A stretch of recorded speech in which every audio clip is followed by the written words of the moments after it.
of course, uh, yeah, so the bot is saying that start recording.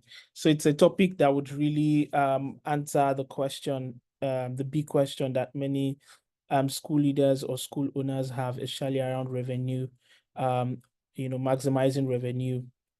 And the reason why we came up with this topic was because of our interactions with school leaders and school owners who have always pointed this as a major challenge that they have, especially in this kind of economy that we're currently in.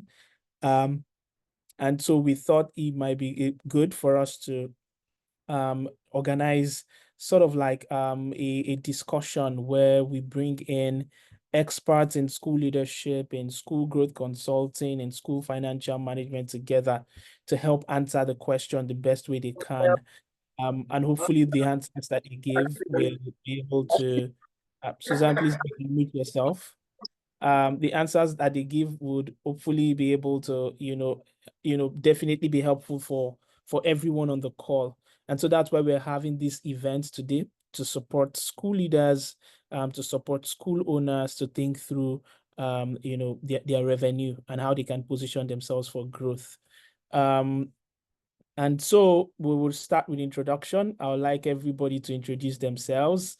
Tell us your name, your role in the school where you work, and where you are joining us from. We'd like to know more about you. So please use the chat box.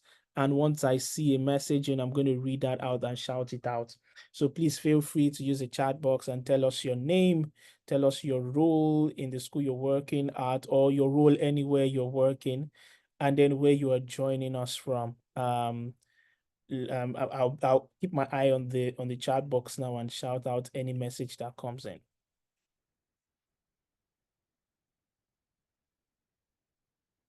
All right, Mr. Kudus is here. Mr. Kudus Ibrahim from Lagos. Mr. Kudus, you're not telling us your role. So it might be good for you to also tell us your role. But I can see that you're from Atlantic All School in Lagos. Thank you so much for joining today. Thank you very much for being here. I can see Olabisi Taiwo. Taiwo Olabisi um, from Covenant Child Academy. She's the vice principal. Mr. Taiwo Olabisi, please, where are you joining from? We'd like to know the location where you're joining in from. But of course, she's the vice principal admin at Covenant Child Academy.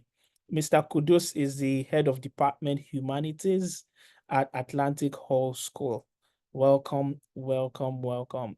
We have Mrs. Adeyemo Ruth, Lagos State, HOD of Nursery Greybrook. Of Nursery, I think the school is Greybrook School, right? So the HOD of Nursery in Greybrook School. Thank you so much for joining. For those that are just joining in, we are doing a round of introductions where you tell us your name, your role in the school where you work, or your role wherever you work, and where you're joining in from, where you're joining us from. And you can type that in the chat box, and I'm going to be shouting that out. All right, so we have Eyitayo Odujobi. I hope I pronounced that name very well. Is joining from Cotonou. I think Cotonou, Benin Republic, right? Because I can see Cotonou, Nigeria.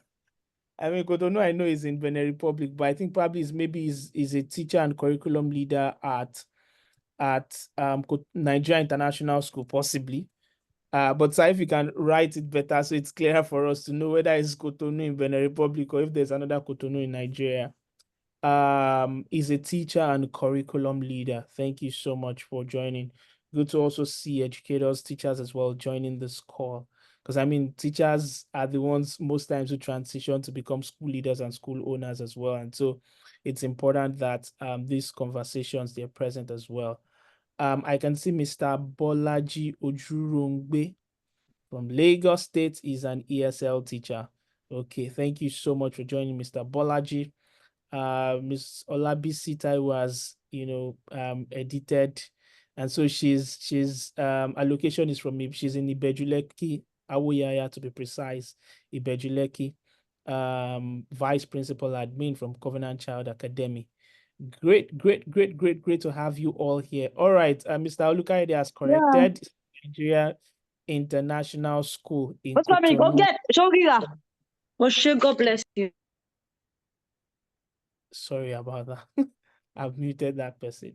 In Cotonou, Republic of Benin, Republic of Benin. Then we have Favor Ikechukwu.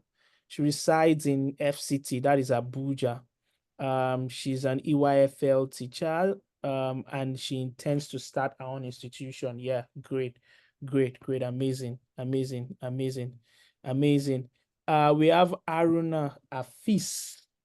Aruna Afis is a STEM educator. He works part-time as a coding and robotics instructor, and also run an online school for kids in Nigeria, Ireland, Sweden, UK, and USA. And he is joining in from Lagos. Thank you so much, Haruna Afis, for joining. And good to have you on the call. I know we've met maybe physically last year at the Tech Teacher Weekend, if I'm correct. I'm looking at the picture now, and I know, yes, I know the face. All right, Oluwabusayo Odukoya. Yes, I know Oluwabusayo as well, from Ibadan, Nigeria. She's a teacher, she's an education technologist and software developer. Thank you, Busayo, for joining. Then I have Yusuf Salami from Al Warith College in Lagos, and he is the principal of Al Warith College in Lagos. Thank you so much for joining. All right, so the room is getting fuller. And then of course we are going to be starting now. Yeah, thank you for joining, Oluwabusaya. So please, if you're not speaking, mute yourself. I'm trying my best to mute everyone whose mic goes off, but make it easy for me as well to mute yourself. So thank you so much, everyone, for coming and joining in today.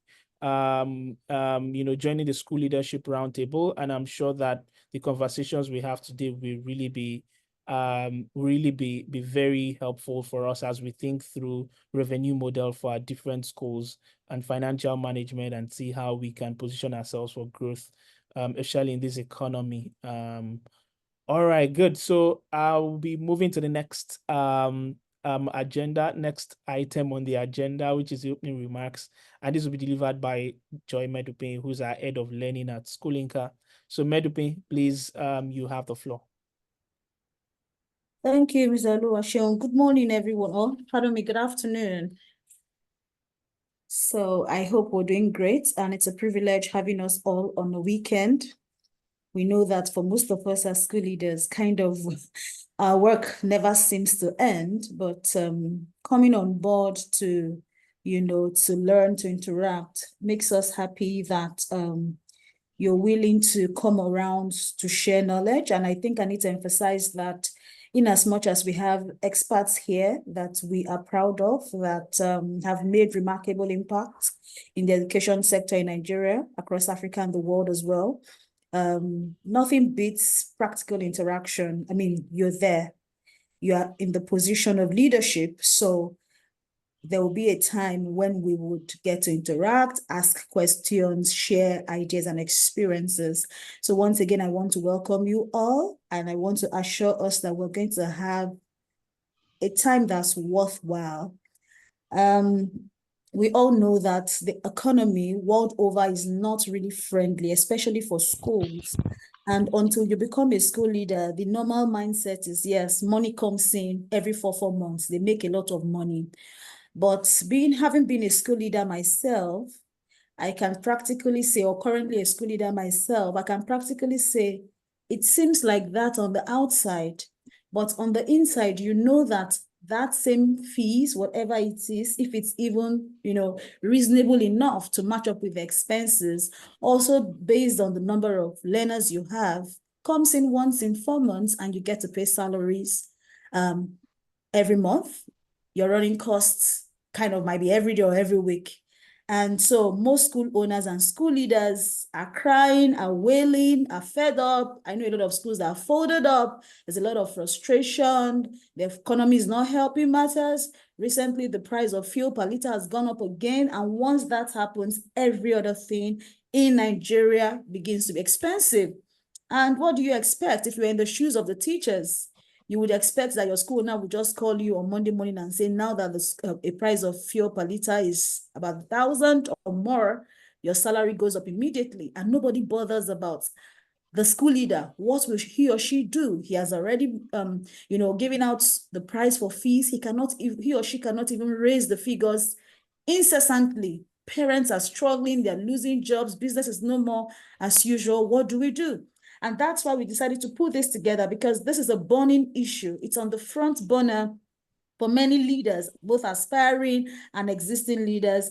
And we have experts here to, give us ideas on how to come up with innovative, practical strategies.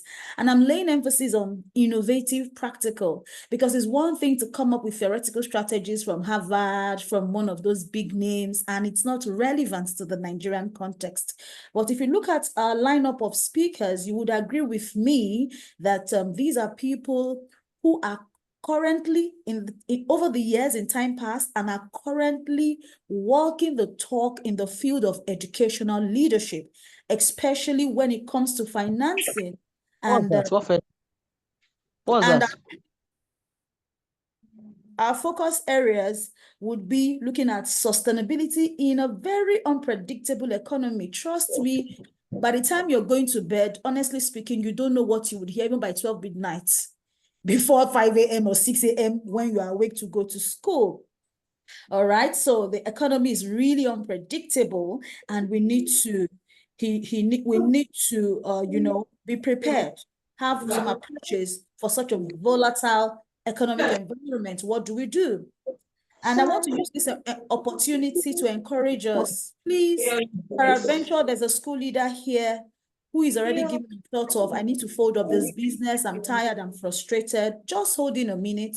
I believe that at the end of this session, you would gain useful insights on what you can do better, how you can do it better, and how you can, turn the game around for your good. We would also be exploring new revenue streams. We can't continue to do the same thing over and over again. The speakers may not directly speak to you and say, okay, in so and so school, begin to do this. But by the time you are, we listen and we rub minds. I mean, that light bulb moment, that eureka moment, something just pops up and you have something to, plan with over the weekend and go back to your school to make things better. Finally, we'll be looking at operational efficiency. So a lot of us have been doing so well. The academics are good, maybe not too good, getting better. We have good teachers and all that. We're effective, but how about efficiency? We'll be looking at how to reduce costs and improve profitability. So we have the best of speakers here. I can assure you of that. Mr. Opesan is here. Sarat Bamigbade is here. And Mr. Eyitayo is also here. So without much ado, I'll be moving on to the first speaker. Our first speaker, Mr. Opesan. I'll be reading his profile. Mr. Opesan's passion for education stems from his natural curiosity and insatiable appetite for learning. He has facilitated training for educators, parents, and students across 3 continents.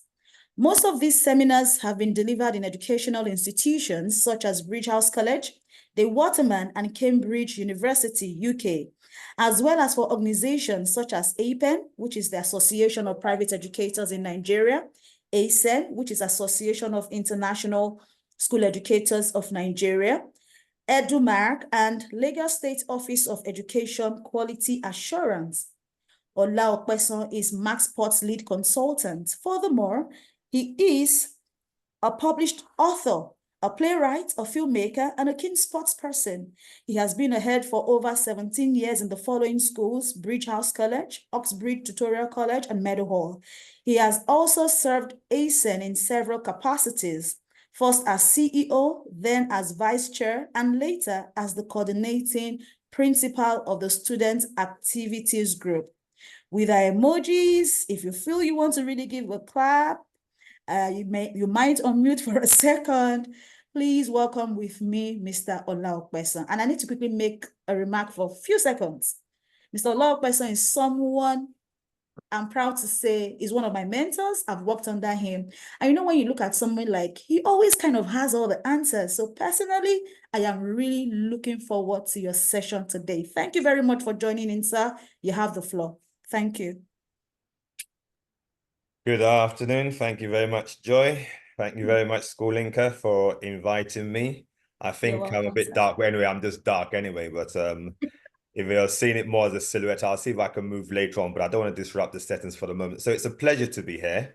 I'm going to try and share my screen and get straight on with it. So I think because you're still sharing, yes, okay. So let me try now.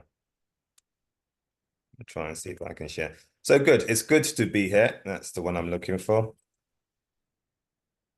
Okay, let me go to slide number 1. Slide view. Good. No, that's the second slide. That's the first slide. So maximizing school revenue for sustainable growth, I think is the overall, theme for this session, for this seminar.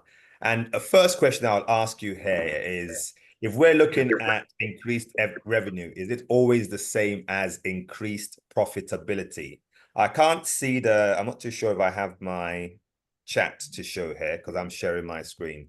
But nonetheless, responses in the chat, and maybe somebody will read out some of the responses for me. So in the chat, please respond with regards to, is increased revenue the same as increased profitability?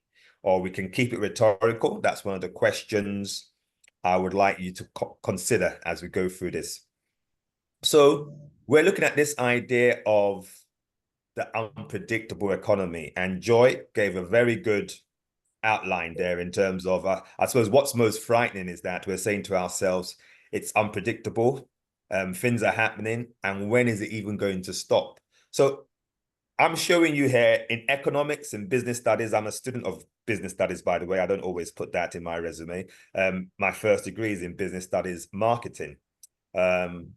Just missed out on a first class. Anyway, sustainability in an unpredictable economy, building financially stable schools. So if I said to you in one word, I'm looking for one word that this image represents, and that represents the situation we're currently experiencing in Nigeria. If I said to you, I'm looking for one word, could someone type that in the chat box for me?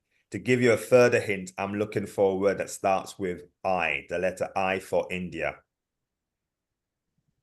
All right, let me see if I can access the chat. I think I might still be able to access it. I can. Someone has put it there. Thank you, Kudus Ibrahim. I think we're one of the first to join. Thank you, Taiwo Olabisi. You're both saying inflation. It is inflation.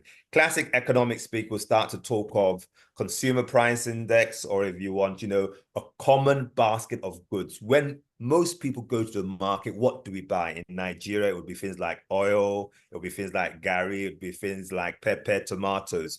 So you see, Joy has already said it as well. What's driving this inflation? Inflation is the word I was looking for. What's driving this inflation? Why our common basket of goods is becoming more expensive day by day is it's underpinned by petrol.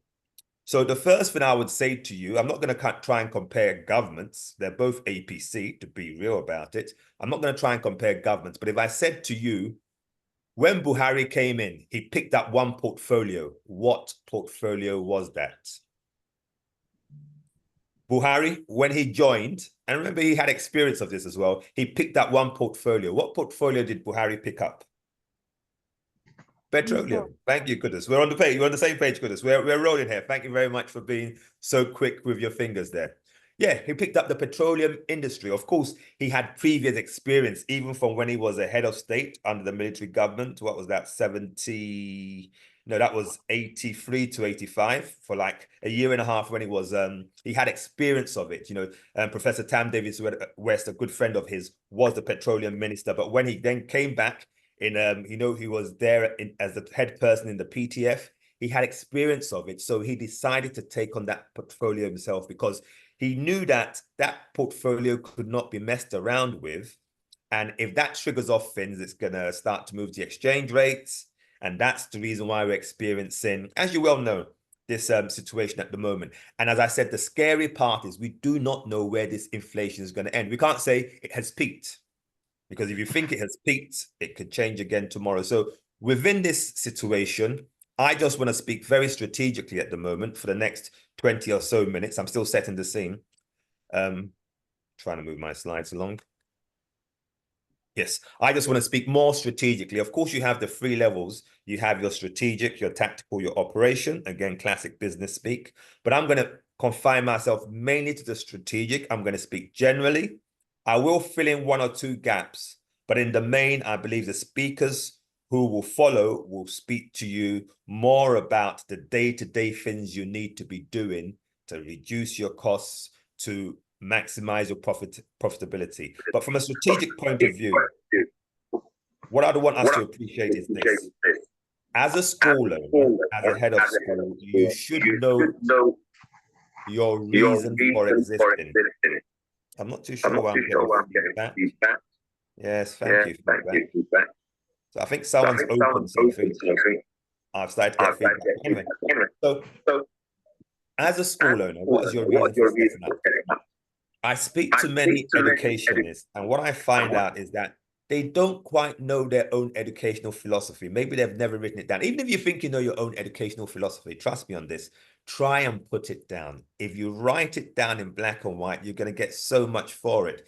That way, you're not going to be tossed around by the waves. Yes, and hopefully you know your own vision, mission, and values, of which, of course, leads on to your culture and a number of other things. You see, that grounding is what's going to stand you in good stead. That's your solid foundation for when the winds get rough. So that's going to be more at the strategic level. I will come into the tactical level a bit. And of course, new revenue streams, I'm not really touching on that. Someone has got a specific remit to talk about new revenue streams. And I know both of these speakers, they're wonderful as well. And then what I will touch on briefly is mine of data, especially the data that we all collect when we're looking at application forms. And then I'll start to look at some things to do with operational efficiency. In essence, I've got 3 slides, but I'm still setting the scene. So to set the scene further, let's go on to your own educational philosophy. So if I said to you, do you know your own educational philosophy? I tell you what, some of you respond in the chat. What are some of the things which underpin your whole practice, your whole being a teacher, being an educator? What are some of the things which are non-negotiables? So for Mr. Opesan, what it is I believe everyone can learn. I believe in access for all. Yes, you see this young woman here? She's putting up a right to an education. It's a right. Education is not a right. It's not an add-on. It's not a privilege. It is a right. We owe it to our children. When you give birth to a child, yes, the government owes it. You as a parent, you owe it to the child to educate them. So I believe in access for all, bar none, access for all. Everyone can learn. Yes, you'll even think, oh, what about those with special needs? Yes, they can learn. They may not learn at the same rate, but learn they can. And then I believe in an education that you can use, an education that's relevant, a curriculum that is relevant to today, to that particular person's situation. When you think of so many children being out of school, this is why they're out of school. For many of them anyway, you're not teaching them anything that they can use next week, that they can use next year. Yeah, the idea of we'll teach you something now that you might use 10 years later is not going to work for them. They need an education you can use. Curricula in most countries out of date, very much out of date, not just Nigeria, not just the UK, not just the USA. A lot of what we teach people in school, they do not go on to use it. Why aren't we teaching more relevant things? Financial education, on and on. The list goes on and on. So the education you can use. And then I've always taken it to be this way. I have 3 children now. I have a young one. I've got to remember him. He's 2.5, Laulu. So, but I've always said to myself when I started teaching, I had 2 children at the time, and I said to myself, I will treat everyone like Eniola, who's my daughter, 28. I'll treat everyone like Olani, who's my son, 31. I think 31 this October. So you see, I believe every child is my child. I have a few other things, but I'm not going to go into it. I just want to give you this idea of educational philosophy. So I'll give you an idea. I've been in headship now for like 17 years. And because I believe everyone has a right to an education, because I believe everyone should be given a second chance, not one child under my care in all those years have I had to permanently exclude from my school. And I'm proud of that. Not because some of them haven't erred, but because none of us are perfect. and every child is my child. I won't throw away my child if they do something wrong. We will try and make amends. So educational philosophy is still important to what we're talking about. I'll show you in a moment. Okay, so we say, do not despise the day of small beginnings. Why did you start? What's your story? Why did you start your school? If you're a head teacher, why did you join the school? Why are you still with the school? What is it about the school that chimes with you, that resonates with you? Because you see, people start schools for many reasons. Of course, some people just say, I want to start a school, I want to make money. And that's valid enough, and that's good enough. And you'd have a certain kind of reasoning. You might say, I want to give more people access. You might say, I want to be an NGO. You might say, oh, I'm starting a school because I want to put it in memory of my sibling who had passed on at some time, or a parent who gave me some money for, who left me a legacy. I want to carry on daddy's legacy. I want to carry on mummy's legacy. I want to carry on the school that mum started. And all of these are valid reasons for starting the school. But you see, that starting the school or being in the school, there's a story behind it. You need to know your story. Storytelling is very powerful. So if you know your story, that's going to be part of your marketing. That's going to be part of the parents you attract, part of the students who will remain with you, part of the students who will start to spread this word of mouth. It's a loop. It's a chain. Yes, you need to know your story. You need to know your educational philosophy, because all of them start to underpin your vision. This is a school. This is the vision and mission for a school somewhere in, where was it? Did they say Sri Lanka? Somewhere Southeast Asia. It doesn't matter what they've put there. We've all got things like this as a school. I believe most schools we know have a vision, have a mission. The way we do things, a mission, the way we carry out our vision on a day-to-day basis. Culture. You say your vision, your mission will determine some of your values. You might then have them out as some keywords: honesty, integrity, resilience, whatever is you want to say your values are. It should still support your vision and mission. And of course, that would go into your culture. And all of these things are key. They're germane to what the school is about. If you do not have these things, or if you're not clear about it as an owner, as a head of school, what are you going to be clear about? How do you start to really attract parents to make your school full? Because you see, once your school is full and you have a waiting list, it's a good position to be in. I've been in that position once or twice, and it's a lovely position to be in, to have all the students you can handle, all the students you can take, the maximum number of students you can take by, say, May, June, the year before the academic session starts, 3-4 months before the academic session starts. It's a privileged position to be in. And if you've ever been in that position, you know it has some advantages. So we move on.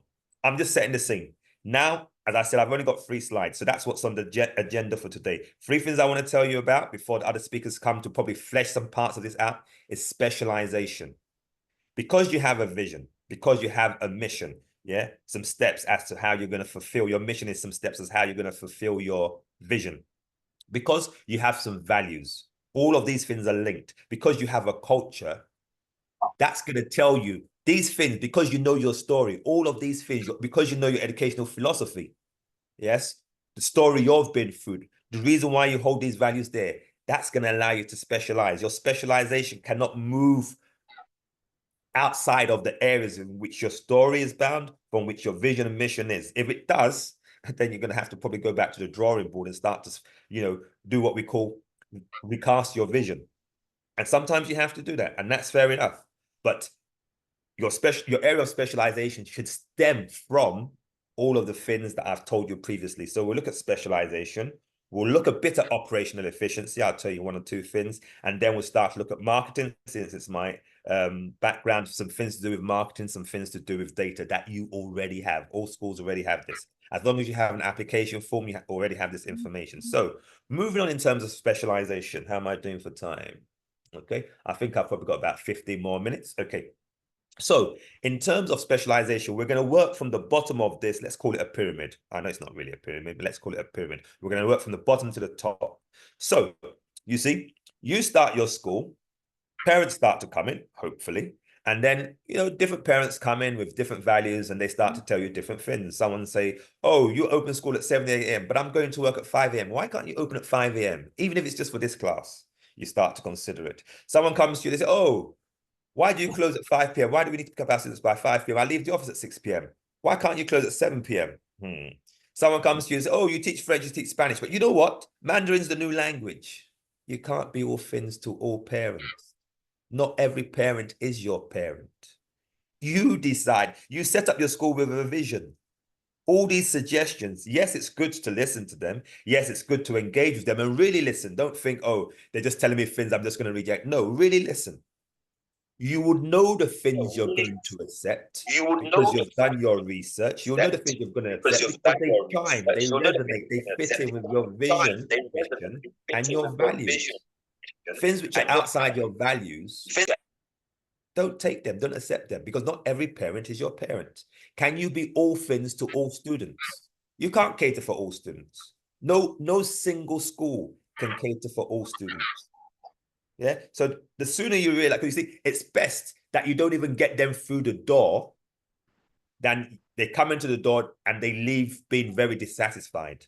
There are some parents, and I used to work with a certain proprietor, be it that we were interviewing for staff or being that we were interviewing students to come in and join the school. At some stage, a question might come up. And once that question comes up, it could be 30 minutes into the interview. It could be 2 minutes into the interview. Trust me, the interview is over. The question comes out something like this. Do you have any questions for us? As a teacher, we're asking you. As a parent, we're asking you, do you have any questions for us? And once that question is out there, that's the signal that all of us else in the interview, we know that this parent is not our parent, or this student is not our student, or this person who's applying for a job is not someone we want to take on board.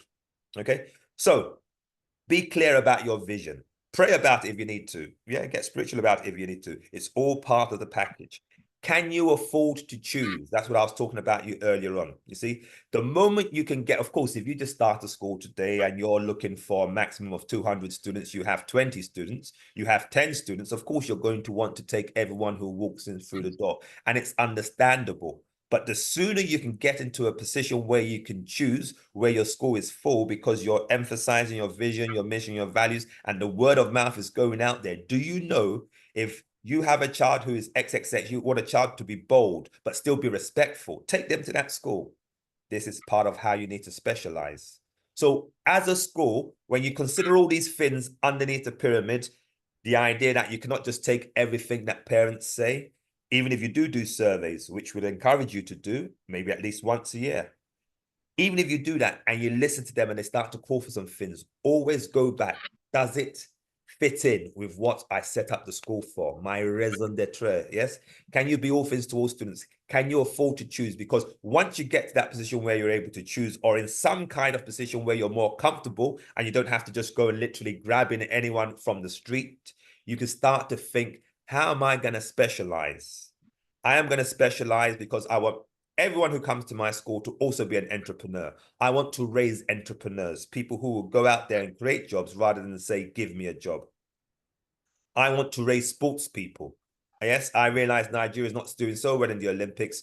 I want my school to be a sports specialist school. I want to focus on these 5 key sports. Of course, you need land for that as well. Okay, so specialization is important. I want to focus on leadership. I want every single child who comes to my school to be able to stand in front of an audience and deliver 5, 10, 15 minutes. I want them to be able to speak extemporaneously. I want them to speak convincingly. This is specialization. Okay. Ask yourself this question. I'm going to leave it rhetorical. If you want, you can respond in the chat. Let me see what people have been putting in the chat. What do you want to specialize in as a school?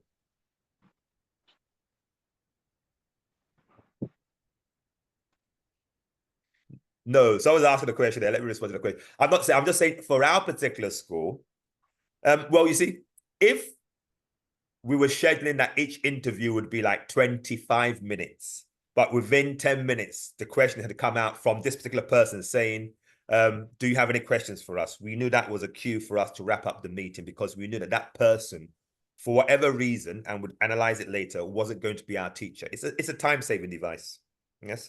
Yeah, people who are clear about their vision and mission and specialization, they know when they see someone, even before they can open their mouth, sometimes they almost know they're going to employ the person. I can tell you the best leaders decide, it's not a spontaneous thing, but because they're clear about what they're looking for, they know it when they see you if you're what they're looking for. Yeah.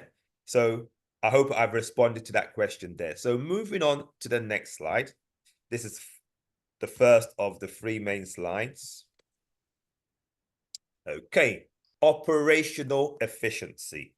Okay, how efficient is your operation? So I'm going to ask you some questions again. So in terms of reducing costs or maximizing expenditure, I know the speakers who come after me are going to speak to you. One is an accountant. She would tell you how to reduce costs. Trust me, she sees it every day. And she cuts down a number of the things we want to spend money on every day. And that's good practice. Okay. And how do you yes, you're spending money, but how do you make sure you're getting value for money? That the money you're spending, it's being spent in the right way, in the right place at the right time. And it's lasted for a long time, basically. So you see, one mistake a number of schools make is that they don't know what to outsource. So you say, I'm going to employ cleaners, but sometimes you can employ a cleaning agency.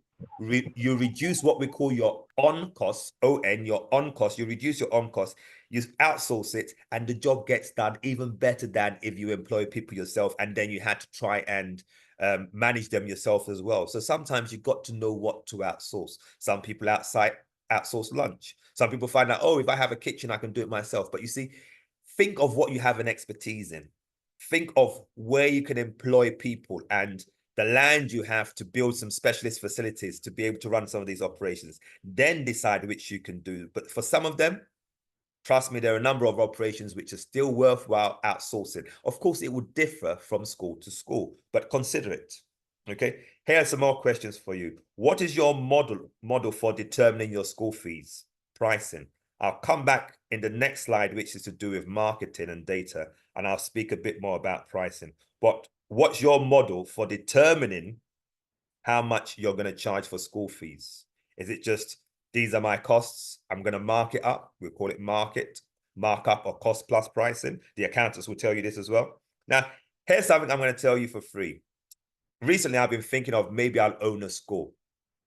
Yeah, so anyone you feel who's tired of running a school, maybe especially if it's in the Lekki area, they want to open up a school, direct them to Mr. Opesan. He might be interested in buying, okay, if I can get my good backers to come in with me as well. So, but if I own the school, I'll tell you one thing. You see how Buhari puts himself in charge of petroleum? That's how I'll be in charge of diesel. There will be no facilities manager overseeing diesel. It's too much of a temptation. Wink, wink, nudge, nudge. Okay. Yes. So I'm not saying go and sack your facilities manager. I'm not going to sack your facilities manager. No, but what I'm saying is that keep an eye on it, even if you don't want to put yourself in charge. But I am certain that if I start a school today, no one is touching the diesel. In fact, I'll probably be pouring it myself. But of course, that's probably coming from my Disha genes as well. Yeah? So I will be personally in charge of diesel. Trust me on that. Also, another thing I'll say to you as school owners, school heads, EdTech, educational technology, it's a big thing. People are constantly saying, have you got this? Have you got interactive whiteboards? Have you got this new project? Have you got this new fandangled item?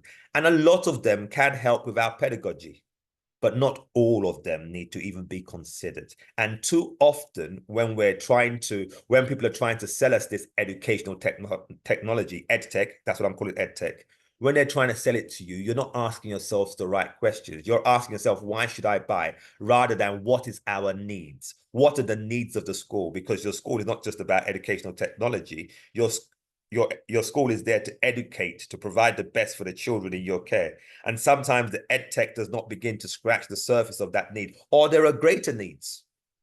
Yes. And the reason why I'm harping on about EdTech is I've seen it happen too often in schools that I've been in schools that I've consulted for. People getting technology today, and 2 months down the road, sometimes as quick as 2 months, that technology is obsolete or that technology is discarded. It's no longer being used. And you think, but they were clamoring for it 2 months ago. It was all the rage 2 years ago. Yes, it was. But just like how children treat new toys, sometimes they're playing with this toy, they go to sleep with this toy, and then the next moment, next week, it's at the bottom of the box and they won't pick it up for the next 5 years. Yeah.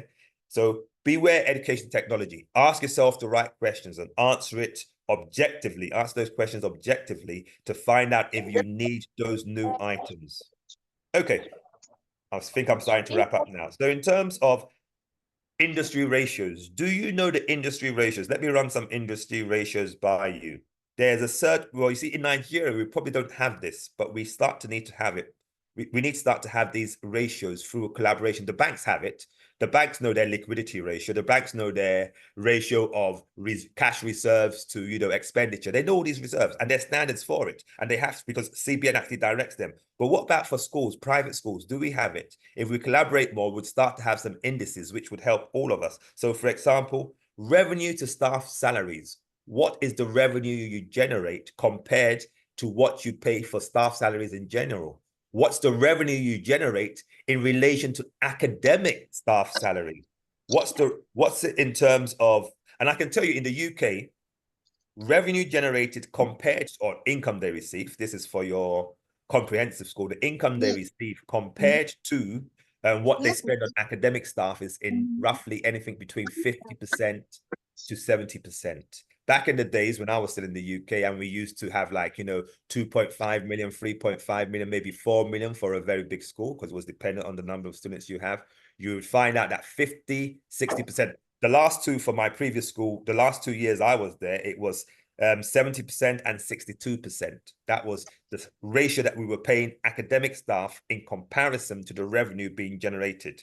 Yeah, so of all the revenue generated, 62%, 70% was going on academic staff. What is the revenue to profits?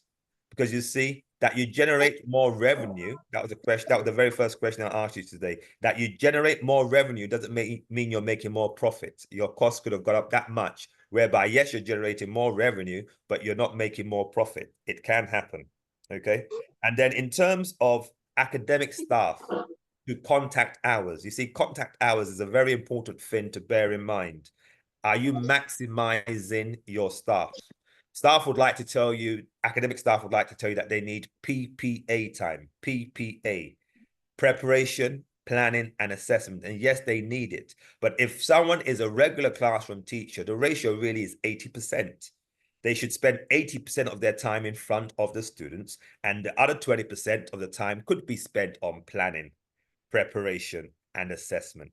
Okay, PPA time. Some people tell you, no, I should be teaching for more than 60% of the time. What are the extra responsibilities they have? Your head teacher, for example, could probably still teach to some degree. To some degree. I know many head teachers don't have any teaching, and that's fine. But if it's a very small school, you've got to consider your own situation. Yes. As an assistant head teacher, I still had a 60% timetable, as in 60% of my time was still spent in contact time with the students, teaching mathematics, teaching ICT, teaching business studies. So what targets do you have? Do you have a target for how many students you want for this academic session? I trust you have that. Do you have a target for revenue? What about your budgets? Do you budget? Are you keeping to budget? What's your variance? These are all accounting terms, but they're very important. What about your exam results? You need to have some exam results. However, even if you're in primary school, even if you're in infant school, there's some indices you can start to measure to know if you're providing what we call VA, value added. And then what competitions are your students going for, are being entered for? Okay, so many questions are thrown at you there. This is more or less my final slide in terms of marketing. So moving through this quickly, as I said, for marketing, it's underpinned by your educational philosophy. It doesn't take place in a vacuum. It's underpinned by your vision, your mission, your values, your culture. Remember, some of what's that marketing guru? I'm trying to think of the name, but he says, culture eats strategy for breakfast. Culture eats strategy for breakfast. Strategy is important. Strategy is everything in business. But he says culture trumps strategy. Why? Why? Your mission and your culture, you must see that there are great links between them. And all of these are still coming from your story. It's your story that you're going to market to others.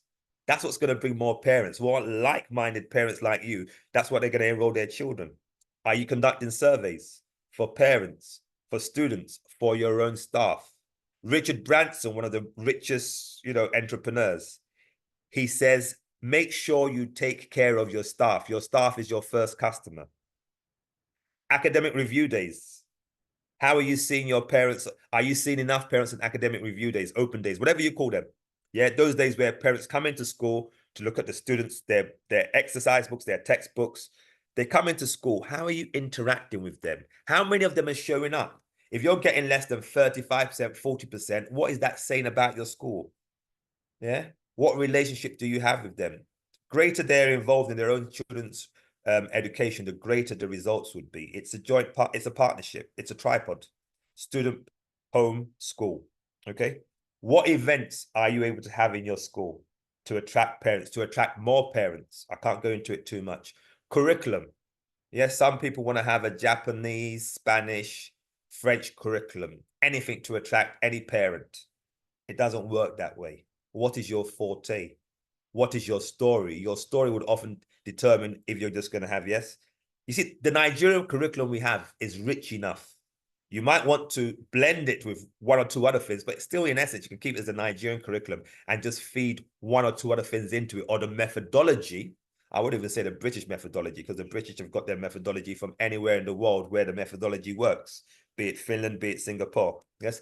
And you see, your story is what's going to tell you the customers you're trying to attract, the parents you're trying to attract. Because once you know your story, once you have your marketing story in place, that's going to lead you to know where your parents are. Because you see, in marketing, you can't just throw out information. Well, you can throw out information, you're going to get little back. That's what we call a blunderbuss or a scattered approach. But when you have a focused approach, when you have a positioning approach, yes, this is where I'm going to position myself in the market. This is the segment I want to go for. You can then start to locate your customers, because not only do you need to know who they are, you need to know where you can find them. Yes. What channels of communication will you use in terms of, is it social media? Which of the social media channels? Yes. Is it in terms of TV, in terms of radio? How are you going to reach them? Is it through churches? Is it through mosques? How are you going to reach them? I go on to pricing. So I was speaking to you earlier on about, for your pricing strategy, is it, oh, I feel I'm going to spend 12 million this year. I think all my expenses, by the time I've paid all the teachers, all my staff, by the time I've paid all the diesel, paid for all the light, it's going to come to 12 million this year, this academic session. Therefore, I need to make 8 million more. You have your expenses. The cost is 12 million. You add on 8. I think that's going to be enough profit, or enough close to being profit before taxation. And then that's your markup pricing, or your cost plus. You see, many of us, many schools ran into trouble last year because they did not have a robust enough contingency, or they didn't have a contingency. So when you're budgeting, make sure a contingency gets there, because if not, it's going to throw all your pricing off the scale. Are you using penetration pricing? I've just started. I want a greater market share. I want to be able to penetrate the market. I want to be able to get more customers. Therefore, I'm going to keep my price nothing close to the highest, but I'm going to keep it, close to the low range. Penetration pricing. Is it prestige pricing? There's a school that's just started up. If you hear the fees, many people don't even earn those fees in a year, let alone pay it for just one child's education. Yes, but of course, it's about prestige pricing for that school. It's about another form of prestige pricing, whereby they're looking for just the top section of the market. We call it creaming sometimes, yes? Psychological pricing. Are you going to go for psychological pricing? So you're not going to call it 500,000. You're going to call it 499,000. You're going to have promos, and you're going to start to say, but you know what? If you sign up before the end of May, you're going to have a 10% discount. You want to get those customers in early. You want to get your students in early. Or is your pricing just about, I'm an NGO, I just want to cover costs. And once I cover costs and I have a bit more to plow back into the business, the sustainability of the business, I move on. Data. So as I said, we all have application forms. And so because we have application forms, I'm just going to stick to, I can speak to you all day about data, especially when it comes to students' data, but I'm just going to stick to data which you can use for marketing. You have an application form. On that form, you would often ask parents for their profession. Have you collated that information before? Do you realize that maybe 40% of your parents are bankers? Have you started to see how you can exploit that? You see how that links into where you're going to locate your customers? Yeah. Because if 40% of them are bankers, or 25% are bankers, can you expand that base? Okay. Do you know what geopolitical regions, geopolitical zones they are in Nigeria? Are they from the south, south, southwest, southeast, northeast, northwest? You tell me, north central. Because if you ever analyze that data, again, you would know where to locate your customers. It might be in the Catholic churches for the southeast, so on and so forth. Okay. Do you have feeder schools? Once you are a primary school or a secondary school, you've got to start off, can I adopt a nursery school? Can I adopt a primary school as a feeder school? Where are they coming from? Again, you know where to locate your customers. What's the average age of, what's the average entry age? There's information there that tells you how you need to position yourself, who you need to be speaking to, the class you need to be speaking, the class your students will be when you need to start speaking to them, because your average age tells you that. Sometimes it might be year 5, sometimes it might be year 6. On and on with that.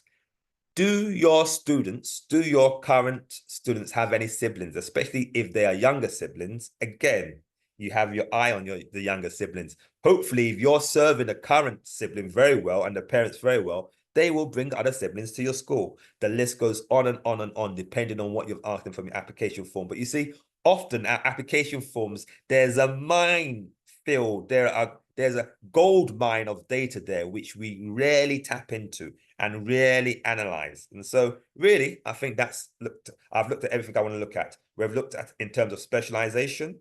Remember, your story, your vision, your mission, your educational philosophy will tell you what to specialize in. It's gonna be like a homing beacon. It's there. Okay. Operational efficiency. I've spoken to you about diesel. I've spoken to you about your costs, how to reduce your costs to some degree. I'm sure the speakers that follow would expand on that a lot more. And I've spoken to you a bit about marketing. If you're saying to yourself, but you know what? I really feel you can tell us a lot more about this. That's the reason why I run a consultancy. Yes. So I have one last question for you before we go to the final slide, which is just to say thank you, really. I have one last question for you, and I want you to put down 2 things. So write down 2 things your school is known for. Post it in the chat. I'm going to go to the chat now. I'm going to read out some of them. We're wrapping up now in the next 2 minutes, 1 minute. What are 2 things that your school is known for? And then tell me 1 thing that you would like your school to be known for. It's not quite there yet. 2 things that your school is known for, and 1 thing you would like your school to be known for. Yes, I would like my school to be known for, when it comes to debate, forget it. That school is tops in debate. My school is known for good results. Well done. And devoted staff. I'll say amen to devoted staff. Keep your eye on that ball. That ball can be a slippery ball. One moment you feel you have fully dedicated, devoted staff. The next moment, yeah, 1 or 2 people have come in. We talk of cultural ambassadors. They're good. We like the cultural ambassadors. And then we talk of cultural assassins. Remember, culture is linked to your vision, mission, and values. Okay. So the rest of you, what are 2 things you're known for? What's 1 thing you would like to be known for? That's the essence of this seminar today. And then my final slide, keep posting, please. Even whilst I'm online and other speakers are speaking, I'll be looking out for that. Final slide. Thank you for listening. You want to make contact with me, check me up on LinkedIn. It's the same name, Ola Opesan. And it's been wonderful to be here. Enjoy the rest of the session. I might be back for question and answer. Thank you very much. Thank you, Mr. Opesan. Thank you so much. As always, it's a lot. And I'm very sure that let's have the responses on the chat, in the chat room. I mean, he's still here with us. He can read. And so that I don't take too much time, some of the things you said that school leaders need to go back. I mean, beginning from as soon as this meeting is over, let's not even procrastinate. Know your story. Why are you starting that school? The earlier you know that not all parents are yours and not all children are yours, because everybody is doing special education needs, you're asking for everybody that is a SEN to come to your school. The earlier you know that you have your own niche that would help you even when there's turbulence, you know your focus, you know your goal. Another thing that really resonated with me is once you know your story, you know your unique selling proposition, that's your USP, how do you begin to attract parents in line with that? Wow. And you talked about specialization and missed other things. Thank you so much, Mr. Ola Opesan. As always, you did it. And I would like to appeal that I know you said you might be. Please still stick around. during the QA session, because I know that a lot of, participants would have questions. At this point, I would like to say that we can begin to drop questions on the platform, and we'll be taking note of it, or you have it written somewhere so that during that time, we can ask our questions. Thank you so much. Okay, so we'll be going to our next speaker for today. He's someone that I have had the privilege of listening to on several occasions. And one thing that strikes me about Mr. Rotimi Eyitayo, the last time I listened to him on a physical platform was at Tose. One thing that always strikes me whenever I listen to Mr. Eyitayo is that he kind of just helps you find all the answers. I don't know how he does it, but there's a way he talks, there's a way he gives insights, and you find yourself finding the answers. So I trust that everybody here today, after a fantastic foundation laid by Mr. Opesan, and he kept on sounding like John the Baptist, that the people that will come after me will be able to speak directly to operations. So let me read Mr. Rotimi Eyitayo's profile. Rotimi Eyitayo is a public speaker that has captivated audiences worldwide with his dynamic presence, compelling narratives, and thought-provoking insights. With a passion for inspiring positive change, he has delivered engaging talks on diverse topics, ranging from leadership and personal development to entrepreneurship and innovation. His speaking engagements are more than just presentations. They are immersive experiences designed to empower and energize audiences. Through storytelling, humor, and interactive elements, he creates memorable moments that leave a lasting impact and spark meaningful dialogue. As a public speaker, he prides himself on connecting authentically with each audience member, inspiring them to embrace their potential, overcome challenges, and pursue their dreams with unwavering determination. Whether addressing corporate gatherings, educational institutions, or community events, he strives to ignite a fire within each listener, empowering them to step boldly into the future. Without much ado, let's make welcome for session 2, exploring new revenue streams, unlocking opportunities beyond traditional school income. Mr. Rotimi Eyitayo. You're welcome, sir.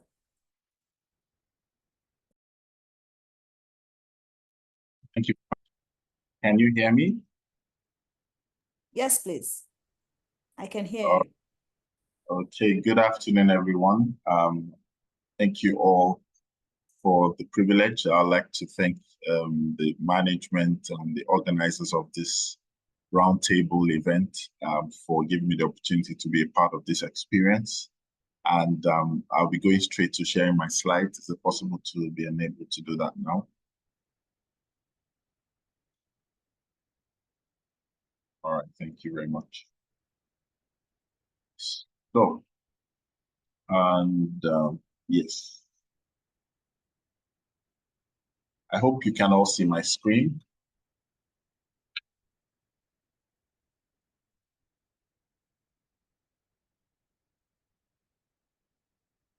Can we see the screen? I'm sharing screen now. If you can, just say yes. Yes, please. Amazing. All right. So Yes, sir. thank you. I know that we've had a very good foundation, and we had the privilege to listen to Mr. Opesan, and that was an amazing session, I must say. So I'll just make my session very, very practical, straight to the point, and off we start. So yes, my name is Rotimi Eyitayo, and I'm going to be speaking on exploring new revenue streams. And one of the things that this session will try to focus on is seeing how we are able to unlock opportunities beyond traditional school income. So the focus of this session basically is to begin to look at the word exploring. I know that sometimes one of the things that happens to us is when we become masters of a particular thing, when we've been able to generate rock solid answers to certain questions that we might have, when we've been able to build up certain skill sets, the temptation is that we tend to move from mastery to fixation, where we are almost all the time feeling that this is the arrival, this is where we need to be, this is what we need to do. And we tend to be fixated in that state. And so the society today, the economy today, the school market and social reality today has placed a demand on school businesses and school enterprise to begin to look beyond traditional school income. And for us to begin to talk about that and maybe move a bit away from just talking to getting to reality, we might need to go deep into the word exploring.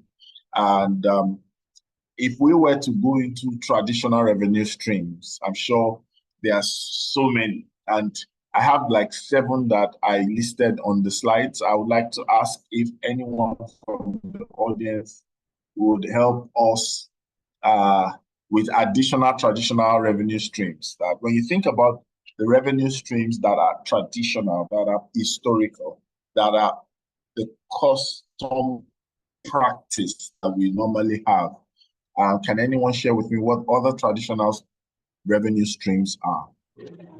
Anyone? And you could also put it in the comment section. Lesson fees, amazing. Yes, we have lesson fees. Thank you, Timmy Tokwe. Any other person? We have PTA fees. We have school bus. Yes. School meals, school feeding. Any other person? Okay,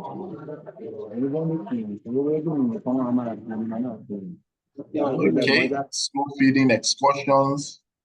Let's have like 3 more and then we'll move on. Okay, collection of certificates, yes.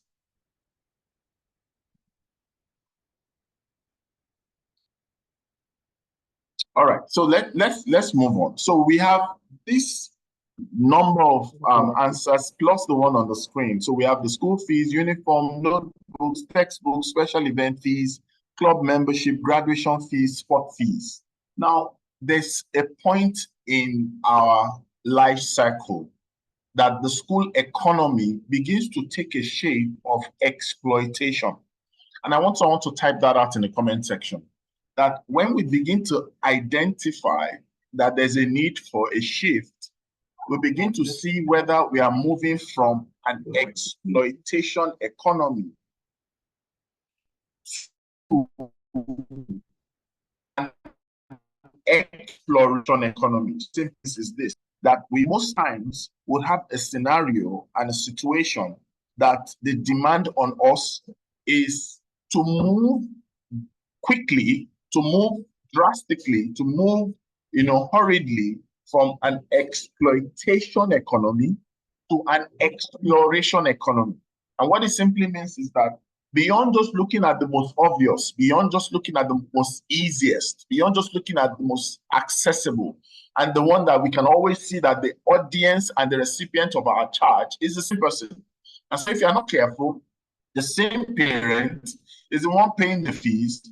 The same parent is the one paying the club fees. The same parent is the one paying for textbook. The same parent is the one paying for graduation fees. And that person feels like you're sucking blood from time to time. It's almost like when you send a correspondence to a parent, they're saying you have come again. When you're asking them to come for a meeting, they are scared. They're saying you have come again. When you're asking them to do a particular thing, they're scared because they feel you're coming for more blood. You're coming for more blood. You're coming for more blood. And when you're not careful, you will change from a welcoming facade where people see you as a caregiver, a professional, a service provider that they look forward to seeing, to, oh, they begin to get scared. Whenever you see you, you are thinking of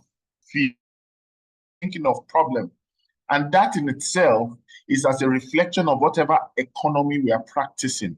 And so the goal of this session is to try to get us to begin to think deeply and begin to engage a bit of more intentionality, where we begin to ensure that where we've been practicing, for some of us, where we've been practicing an exploitation-based economy, we now begin to move to an exploration-based economy. Now, if you find it difficult to move from that, at the end of the day, you might find that your economy as a brand will begin to shrink. And before you know it, you might run into certain difficulties in terms of sustainability or profitability. So I hope this is clear so far. If I'm making sense and if you understand what I'm saying so far, please let me have a thumbs up or you say yes in the comment section. Can we quickly do that? Thank you, Kudus. Thank you. Amazing. Yes. Elizabeth. Oh, Elizabeth, thank you. Yes. I need one more yes or a thumbs up. Quickly. Fidelis, thank you. Agatha says yes. Thank you. Amazing stuff. So please remember, like I said, we've already gotten a very good foundation from our first speaker. And so I'm trying to get us to build on that foundation. And this is why my next slide is going to be a question. So the big question is this: how do we unlock, as the topic says, the opportunities? I've not seen the alerts. So if you're asking for my account number, I might send my account number. So how do we unlock the opportunities? That's the question. Now, for us to unlock opportunities, it presupposedly says that there is opportunity.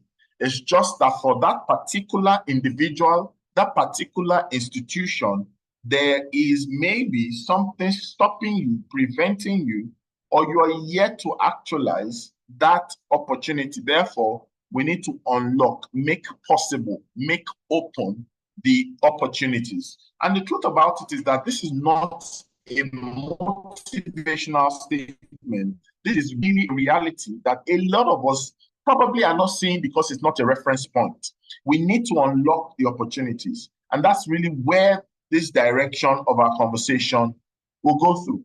I honestly feel that if we're going to unlock this opportunity, there has to be a shift and a departure from the old. We need to begin to think about it. What if we're not allowed to ask for school fees? What if we're not allowed to run and demand for all those traditional things that we've set up?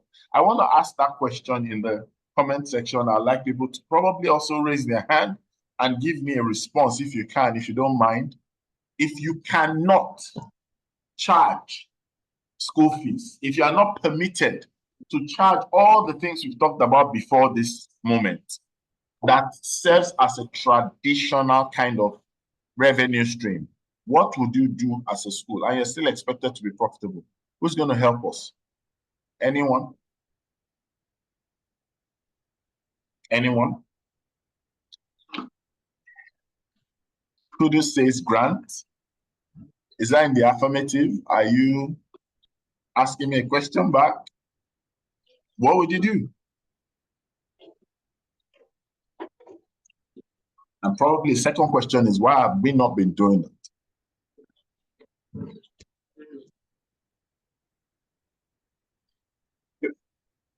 So yes, let's get more. So you see, my session has to provoke thoughts. So we need to start thinking, we need to start talking, you know. So Samuel says, renting of the school hall. Olukayode says shareholders. Treasure, okay, she says, we will showcase more of our results and ask for sponsors or sponsorship, all right? Fidelis says, maybe to raise funds from the public like shares. Okay, interesting. Now, the question that follows that first question is, why are we not explored this?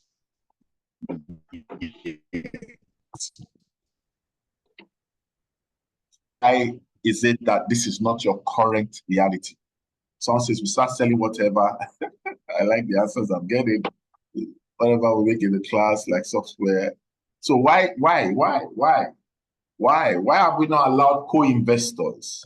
Why have we not sold whatever we've made in the class? Why have we archived the greatness that has been coming out from our schools all these years? Why have we put our teachers like a candle under a bushel? Why is it that our exploration and our truth and our stories are not actually exported? Because you are still making money from the fees. Well, somebody can say yes, because you're still making money for the fees. But the truth about it is that there's so much more when you are exploring than when you stay on the surface. The traditional revenue streams that a lot of people might even speak about might not be something that equally, like, is taking them to where they dreamed of when we talk about their finances. And so the question is this: why do we tend to settle for less?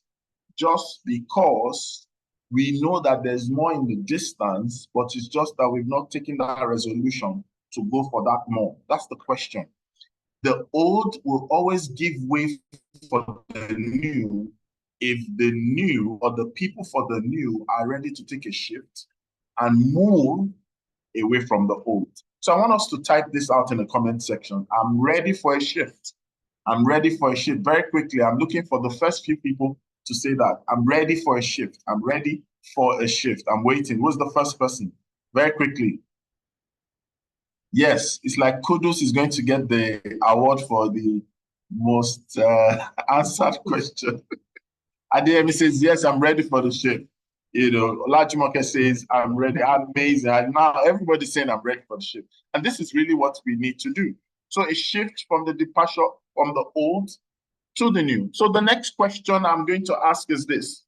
Dear school leader, dear administrator, dear teacher, dear educator, and I'm sure you all can hear me. What would you do thinking about your revenue, thinking about your revenue streams if you had no fear? If fear was not in the equation, if fear was not the question, if fear was not your concern, what would you do? Because the beautiful thing about sessions like this is not for us to dump information on others. It's for us to awaken a consciousness that causes us to dream again, to see again, and to begin to act towards the direction of what we see. So the question I'm asking is,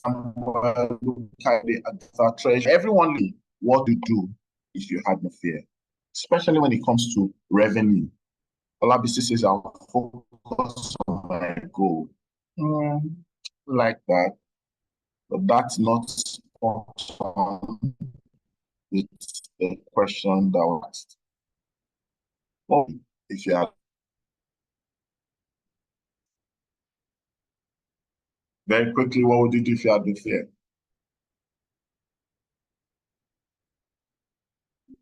What would you do if you had no fear? I will be more digital. Okay. Do you mean that you begin to lean on having the digital income or economy? Yusuf says, I'll approach things differently. Now, please permit me to say this. In sessions like this, you must commit not just to find answers, but to find your own answers. So, for example, approach things differently is a bit vague. I'll focus on my vision. How do you mean? How? And you must do this honestly so that you're not saying something nice versus saying something right, right? I will have more clarity. Fantastic. So all we need to do is to make sure that we deal with the question of fear. I've had opportunities to speak with business leaders, entrepreneurs, school leaders, school owners. And when we begin to dream or talk about the school economy, reliving it, redesigning it, you begin to see that their response to what is impossible is really an expression of the fear that has been locked up on their inside. So we need, are we truly, as the administrator, is a position that is so powerful and very bold. Truth be told, this is a position that if we really need to be truthful to ourselves, we need to match up with the capacity that that seat presents to us. I'm sure we've heard this statement before. Uneasy lies the head that wears the crown. But let's take a focus to the crown before we talk about the head with the crown, which simply means that we are responsible for the possibility quotient of our brand. And so that's what it simply means, that we must begin to think about it. Because if I, for example, said something to you now that your school could do A, your school could do B, if the first thing that you come up with is, but you know, actually, once you start saying all those things and you cannot say, yes, let's go there, you are already having something hindering you. And that's one of the few things I think that schools really need to deal with. The fear that cripples the economy. So if we're going to unlock opportunities, we need to deal with fear. How many of you are ready to deal with your fear? How many of you are ready to deal with your fear? if I have no fear, I'm still in my comfort zone until when there's fear. It's not totally true. Not totally true. All right. So, fantastic. So let's move on quickly. Remember, this is meant to be short and quick. So what are the new revenue streams? Remember, we said revenue streams. So I'm going to streams. Each we can now, friend of mine say, unpack them. And time we unpack those things, able to easily have the pathway stream. So a tree almost like a pathway. In that pathway, sub-levels that we now for the point days, knowing that this is a webinar, this is not necessarily an immersion that can go for long on a dive. I'm going to share with three things that actually represent new streams of revenue for you at this in time. Number one, they call them community-focused venture. It is a stream where an education institution, education enterprise, an education outfit, or an education business, or permit me to say a school, comes on a pathway that is actually providing solution that is community-focused. In other words, it means that you are finding the gold and the gold in the community at your disposal. So when you think about your community and you're having community-focused ventures, it means that your school is looking at things it can do, is looking at things it should become to the community in exchange of commerce. What it means is that when you see your community, regardless of the location, your GPS matter, whether you are in Enugu, whether you are in Abuja, whether you are in Port Harcourt, you are in Lagos, you are far away from the urban space, you are based in a rural area, community-focused ventures are opportunities available for you and I. And it doesn't, someone said, I like that, kudos is forward thinking. Must this community be elite or distant? The truth about it is, it doesn't have to. However, don't think that you're so exposed in your community that there's nothing to offer that community. You will be shocked. That tells you that you are looking at a surface-based perspective of your school economy. You're not thinking of the word exploration. Remember, I told you, whatever happens at the end of the day, your school is either running on an exploitative economy or an exploratory economy. And you need to look at it, even in the most established space, in the most developed community, there is a community-focused venture you can come up with. It needs a pair of new eyes. And sometimes it might lead to the emergence of creation of new departments, new business units within your school, within your brand. Sometimes it might require you to work even with the parents or associates that your school will gravitate towards, so that you are able to galvanize together to say, come, this next academic session, we want to go towards exploring community-focused ventures. Number one, to serve as a sustainability plan for the school, but also to reinforce profitability for the school. Remember, your school economy should never be the economy on crutches. You don't want to be that. You want to be able to work as a vibrant brand and entity. The second one is close to the first one. It's called social enterprise initiative and activation. Now, social enterprise most is looking at how you can intervene with the community hosted in, or but you're flipping it into an enterprise mode. So you are going into an enterprise mode on that level. So that's the second one. However, the third one speaks of collaboration and sponsored initiative. Now, this is really where a lot of us in the education space need a bit of more education. Most schools are not schooled in the school of collaboration. What is collaboration? What's the collaboration we can have? What is collaboration we can leverage on? How can we leverage on this collaboration at this level? And how can we scale the collaborations? How can we be the recipient while we are actually being the implementers? How can we be the amplifiers and enablers of some of these initiatives? Some sponsored initiatives can happen with us instead of it happening without us, outside of us. We can sometimes accept to be the guinea pig, permit me to say, of some elaborative initiative. And that way, we can easily work on something that will deliver value at the end of the day. So are the three pathways that I would say that everywhere coming to explore, and it's something you can start from this weekend.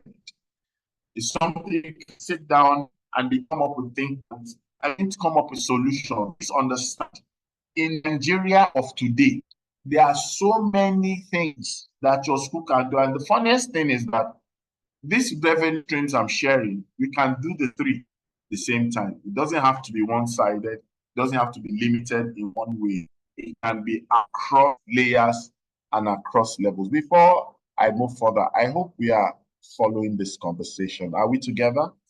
I hope it's making sense. Are you learning something? And do you have questions? I want responses. I want to hear from my audience very quickly. Are we together? Is it clear?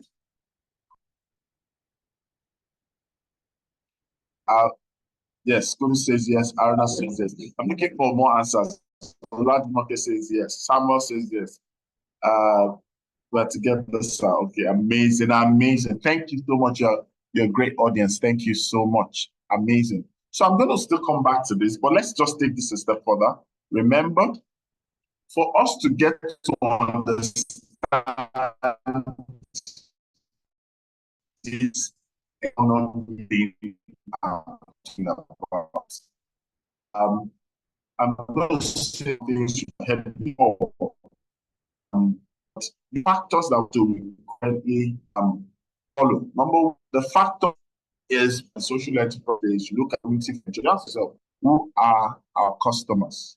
Once you are able to identify who our customers are, then you need to go to identify who consumers are.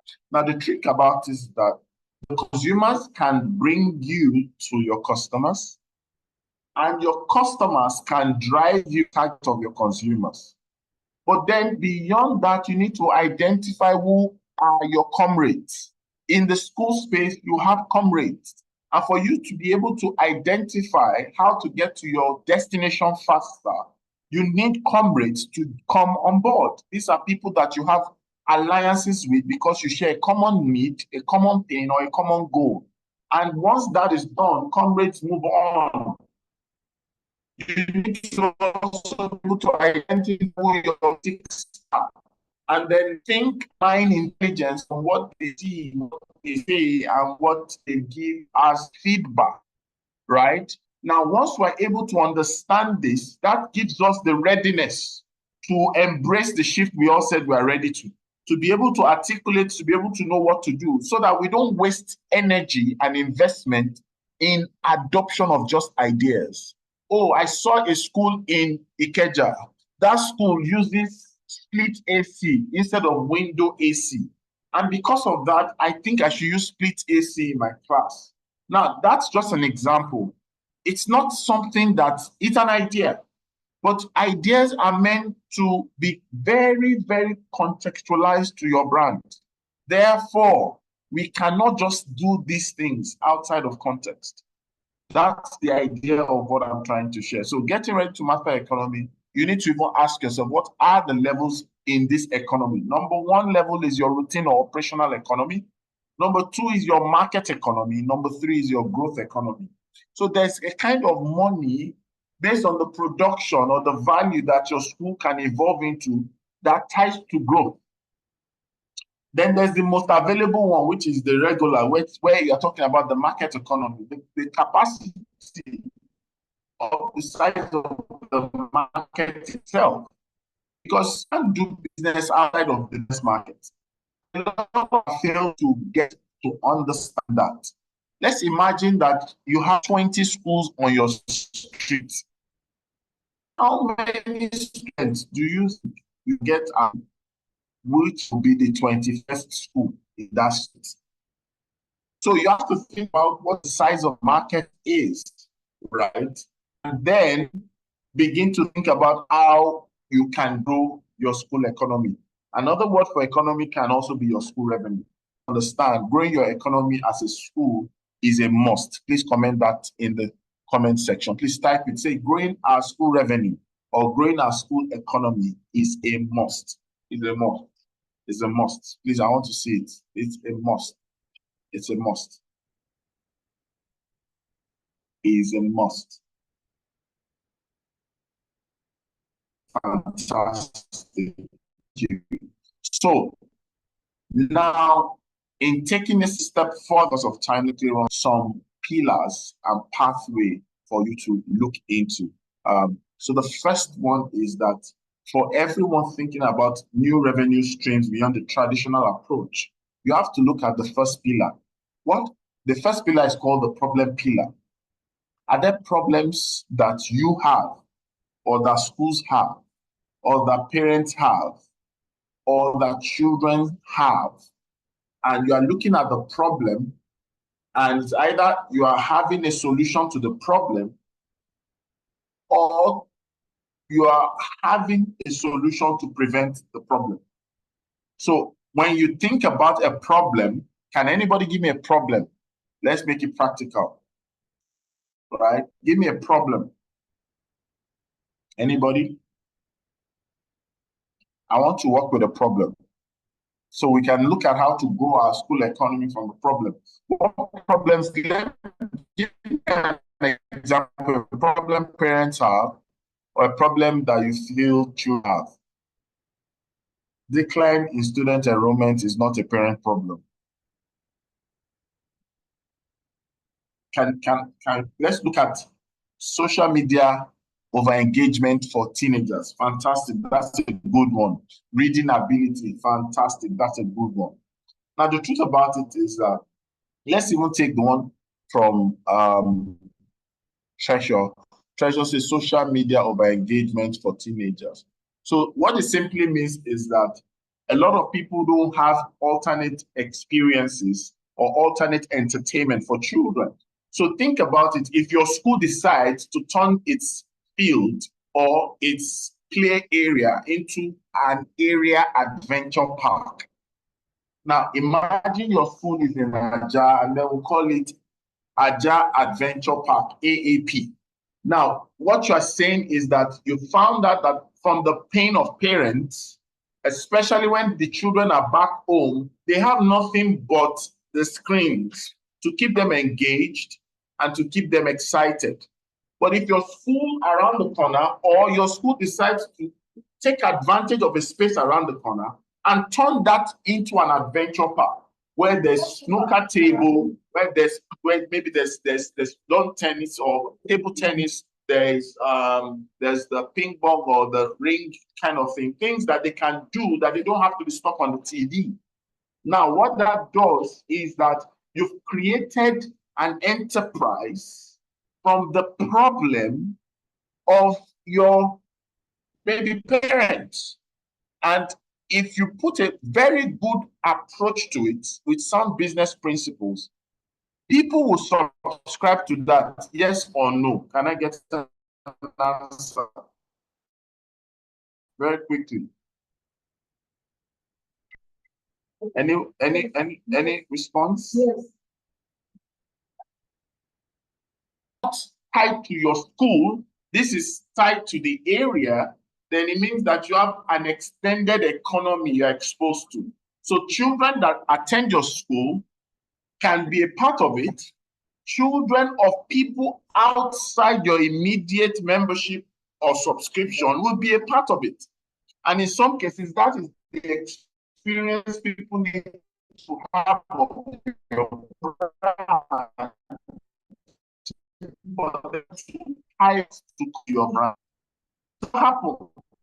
A lot of time, people of the thing they to do as if invest their school, but they to maximize certain.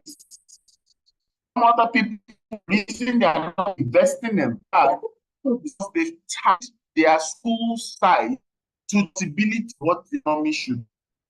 I'm just trying to be practical. The second pillar is the pain pillar of pain. The same, do your children have pain? Feel pain for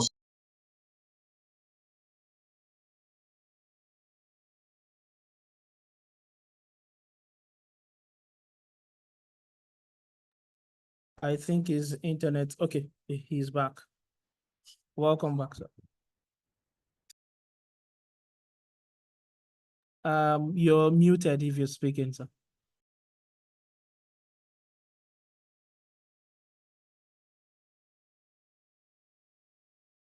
Okay, I think I'm the only one that can unmute you. Let me check that. I had to do that to stop people from muting themselves. Just a minute. All right. Yeah. Okay, so can you hear me now? Clearly, we can hear you. Okay, so the second pain is the pain pillar. And I ask a question. Your parents, your community, and your children, is there anything that causes them pain, or do they feel pain? Is there anything that, causes some measure of discomfort, or the outcome of what they are going through is going to be something painful? Is there anything we can do as a school to prevent that pain? The question is easy. The answer should be yes. Now, any school that goes away from the traditional approach can say, let me give you an example. I've used this at several platforms before. There was a guy that many years ago, he didn't really have much to do after university. Didn't get a job, didn't do all that, but was very good, in teaching mathematics and some other subjects. But he discovered that every time parents approached external exams, they always put so much anxiety on their children. You must not fail. You must not fail JAM. You must not fail WAEC. You must not do this. At the end of the day, guess what happened? Those who end up peradventure not with good grades, there's so much social stigma that affects those children that for some of them, rewriting that exam is already like you are sentencing them to jail. And so a lot of parents don't want the children to come outside to see their other colleagues. So if they can't travel out, they hide them in the house. They ground them and say, no play, nothing, no mixture, no social, whatever. So this guy decided to solve something. He said there's a pain that parents feel when their children fail. There's a pain that the children that fail also feel. So this is what I'm going to do. I'm going to go to Ilorin. I'm going to rent a 3-bedroom apartment. And for those who are preparing for JAM, maybe they failed JAM at the first attempt, or they failed WAEC and they want to resit, I'm going to groom them. And it's almost like a concentration camp. You can call it an academic excellence concentration camp. And it trained, drilled them. All they were doing was read, eat, sleep, and inspire them. That when they go back toward the time of exam and they register them into a school to write the external exam, those children come back with access of vengeance. They are writing, they are succeeding. And every parent saw it as an amazing thing. So you know what? Those that didn't even want to wait for their children to fail before sending them to that to that academy, so to speak, will get the boy and say, it is holiday season. I'm sending my child to your academy, as it were, so that my child will go into his final exams and ace them. Why? There's something you are doing so well. Guess what the guy did? He was able to create an economy from the pain pillar. And it's not the regular school traditional income. It's not the regular lesson. It's not the regular extended class. This is a different departure. But it takes somebody who is not fixated, who has gone past the fear. How will they see it? What will people think? Wouldn't it be promoting poor standards? No, only if you know how to think in numbers, you realize there are certain things that you disdain that has a ready market. And that's the truth about the economy for schools. Revenue streams are non-sentimental streams. If you want to make more money in a dignified, lawful way while holding excellence, then you must begin to rethink how we think our own kind of income. The third one is the pleasure. The pleasure pillar is the same thing. The things that get the children excited and happy, that gets them engaged. And sometimes the homes of these children does not deliver pleasure, especially safe space pleasure. Because most of the houses are not even, if we are saying schools are not purpose-built, think about their homes. Their homes are not purpose-designed to. So you find out that every time they are saying, be careful, don't fall, don't break that. Because the houses were wired in such a way for adults only.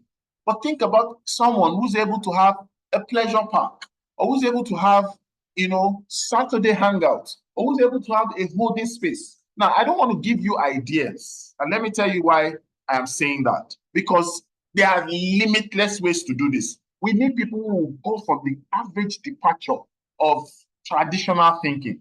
And so you must be ready to do the impossible. You must be ready. In fact, some of you, you'll be so shocked when you begin to do these things, why these things were not things you were thinking about before now. So we've talked about 3 things so far. Can anybody tell me the first one? Tell me in the comment section. What's the first one? The first one. What's the first one? First one is the problem. The second one is the pain pillar. The third one is the pleasure pillar.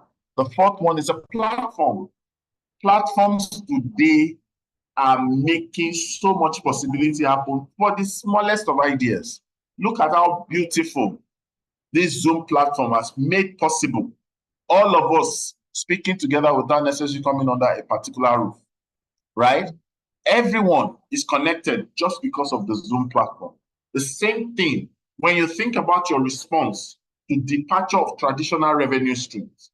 You can begin to think of several platforms that actually have specific audience focus. Children at different levels, parents, educators at different levels, and you begin to see how to gravitate towards that, even for government as well, right? Then there's the passion pillar. And of course, passion is something that talks about your deep affection. It might be your deep affection or the recipient or market's affection. There are things the markets are very excited about, right? That's where finishing schools easily come into the question. And so because we're passionate about certain things, we can leverage on that pillar to go into ventures. And of course, the profit pillar is also there. I'm very mindful about time, but in staying profitable, you must think in seasons. There are seasons for every form of enterprise and businesses. So like, for example, this is end of the year season. We're heading towards December season, Christmas season. There are certain things that thrive at such periods. So think about your school. What are the seasons available? There's celebratory seasons. And you can be one that decides to go to a departure to say, I want to be able to provide value and service for all type of seasons.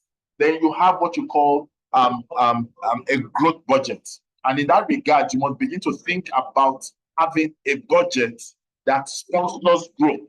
And so this is different from your event committee budget. You are saying our brand growth.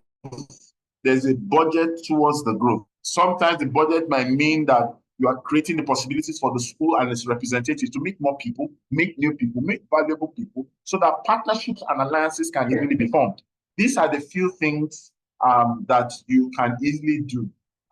There are so many things I'm saying that ideally the shortness of time might not permit. I hope with these few points you are able to understand all I've said so far. So that's really just telling you that if we're going to depart from the regular thing that we are known for, or the things that we used to do, we need to begin to rethink it and have courage, because there are certain things you say that, well, school A is not doing, but remember, school A is not your school. So if you want to go for virtual tutoring services, you want to look at online courses, you want to look at special skill development, like the regular summer camps, you want to look at so many things that you are looking at, capacity development for educators, you want to think about creating like a forum, you want to go on global infrastructure and partnership, you want to think about so many things. These are things that you have to begin to think about.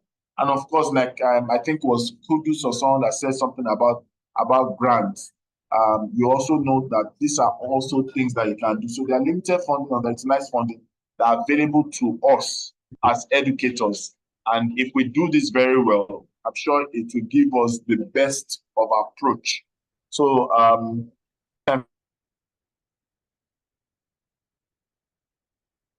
thank you. Thank you so much, Mr. Eyitayo. You know, as you were talking severally in between, all I was just saying was, yay. You know how you're in church, you catch one rema, you're like, yay. That was how I felt. Thank you so much. You know, I said it before he started. One thing about him, and that has been proven again, he just makes you see yourself in the situation, and you are able to discover how to navigate and find your way out of murky waters. And I think that is what has happened again. You know, so let me bring out 4 things I think we could share. There were a lot, but let me just mention. The first thing that hit me, when your parents see you, see your SMS, see your phone call, see your email, are they thinking of a blood sucker or a caring professional? Wow, wow. I mean, that's true. There are times when you see from your child's school, you get one message, I'm like, they've come again. I want it there. Oh, wow, wow, wow. Second one, he said, you should shift from the old way of doing things and think of new means. And he asked us quite a number of questions, and he went on to say, then why can't you? Why haven't you started? You have the answers. Number 3, he asked a very deep question that I think every one of us should go back and sleep with. In fact, for the next 1 week minimum. And when we sleep, we get a dream or an insight. Just wake up and take note of it. And that question is, if you can't charge school fees anymore, or the conventional, traditional fees, how would you generate revenue? I mean, that hits so hard. It really, really hits so hard. And the last one I would like to talk about, I have quite a number, but the last one that he told us to type in the chat box, growing our school revenue, that's our economy, is a must.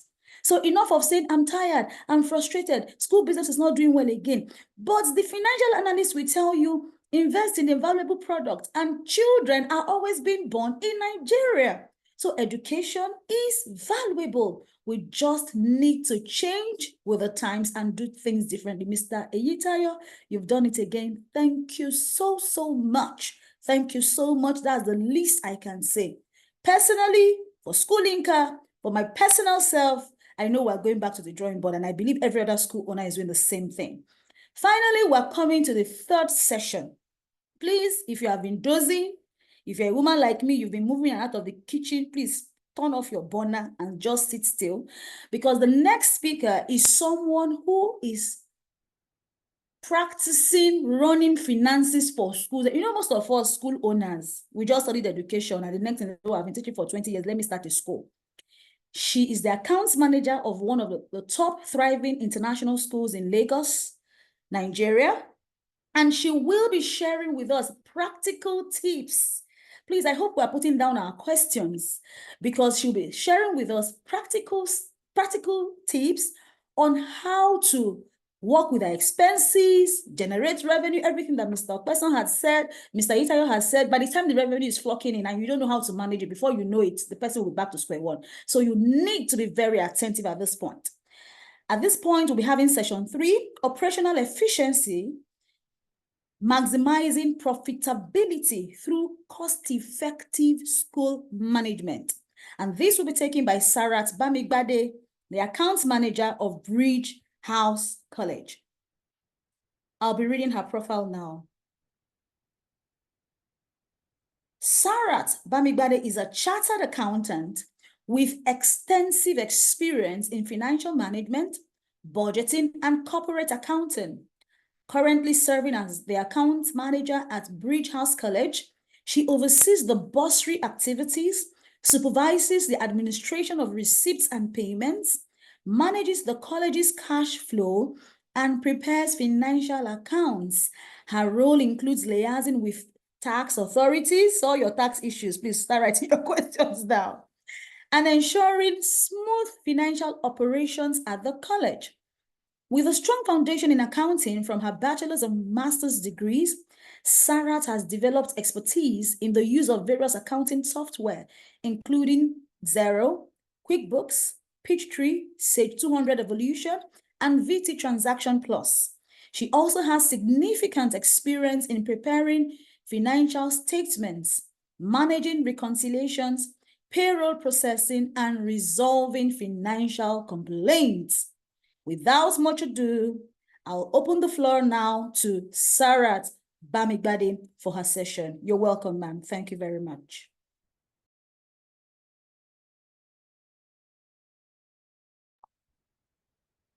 Good afternoon. It's my pleasure to be here today. Thank you very much, Skonika, for bringing me on board. My name is Sarat Bamigbade, Accounts Manager, Bridges College, as I've been introduced, and an associate member of the Institute of Chartered Accountants of Nigeria. Before I delve into my presentation, please, I would like to share my screen. Thank you.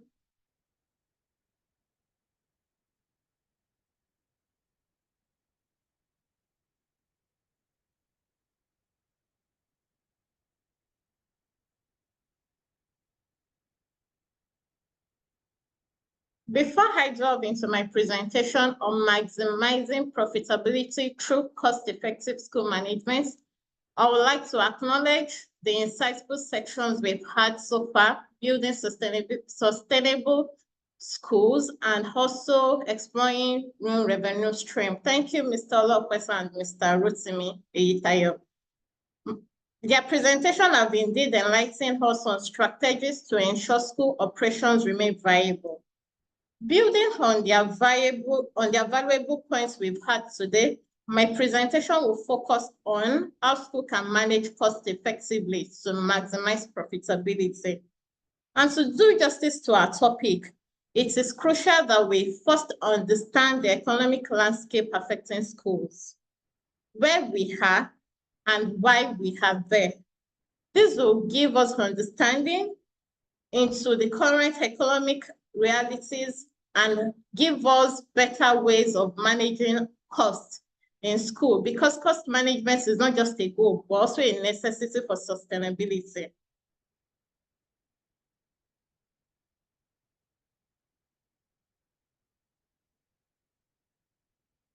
Where are we? So according to Nigerian Bureau of Statistics, inflation in the country has surged 10.33 percentage points between January 2023 and August 2024, increasing from 21.82% in January 2023 to 32.15% now. This surge is putting pressure on school budgets. Mr. Opesan started his presentation by showing us a slide that contained goods. And he asked the question that what do we think have affected those goods? And a lot of people answered inflation. So where we have currently is because inflation in Nigeria has continued to rise on a daily basis. And in fact, the school's operation must be managed effectively so that it will give us headway for profitability. How did we get here? I would like people to put in the comment section what are the things that you think the economic is facing as a whole for us to be in this current situation.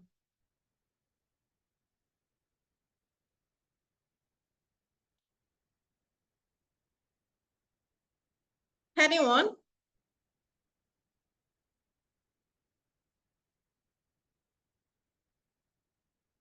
Can you hear me?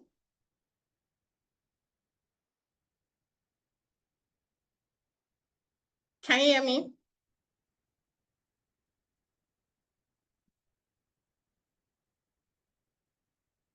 Okay, thank you very much.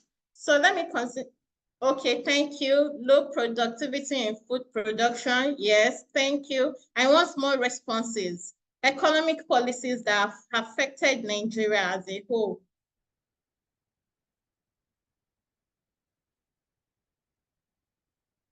Mr. Opesan also mentioned this earlier on. Thank you. Multiple removal of subsidy. Exactly. That is the point I've been waiting for.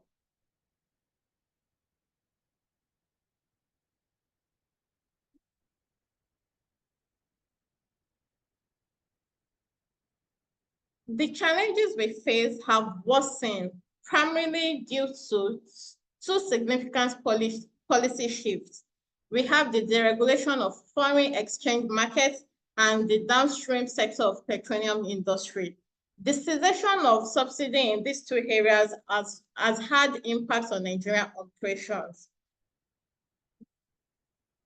The Nigeria to US dollar as of January 2023 was 459 naira to dollars, and now it is currently 1,630 naira to $1.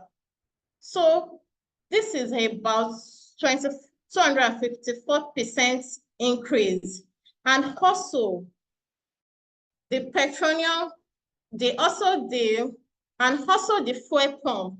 It has been on the increase since January 2023. It was 257 naira per liter, and currently this is over 1,000 naira per liter. All these are microeconomic factors affecting Nigeria. How does the foreign exchange affect Nigeria? Nigeria is an import-oriented country. We import textbooks, we import wares, we import a lot of things that affect our economy. And also the PMS affects Nigeria because the price of petrol determines a lot of things. It affects the locally produced goods. It affects the foodstuff in the market. It affects a lot of things. And that is why the inflation, general inflation has been on the increase till now. So which way forward? How can we maximize profits through cost-effective management? The first thing I'll be talking about is leveraging on technology. Then we'll look at the energy efficiency method, economic of scales, staffing optimization, and cost monitoring and control. Leveraging technology for cost reduction. We are in a digital age today, and a lot of schools have technologies in place already, but they are not fully optimized. So we need to look at it. We need to look at how effectively we can put these resources into use. And the first thing is transitioning from paper-based documentation to digital system. Schools typically, they rely heavily on paper for documentation processes, such as student admissions. During the admission process, you have the application form, you have the guardianship form, you have the references from the previous school, you have medical reports. In fact, you have their results from the schools they were coming from. The documents involved for admission processes are cumbersome. And you see a lot of people, they start printing these documents. Printing them, you make use of, thank you very much. We printing all these materials, we make use of your paper, you make use on your printing supplies. And you can actually move to digitalizing this process. You can move to digitalizing it. By the time you move to digitalizing this process, in fact, you save your resources, such as your filing cabinets. You don't have to buy. But we need to always make sure that any documents we are keeping in digital formats are well backed up. It is very important. Irrespective of having it on the cloud, you have to always back up. Also, by digitalizing and reducing paperwork, you also make the environment more friendly. How? You reduce your waste disposal. In fact, and also recycling of papers. The waste disposal cost becomes reduced by the time you digitalize your paper-based documentation. Another way is that it makes retrieval of information very easier.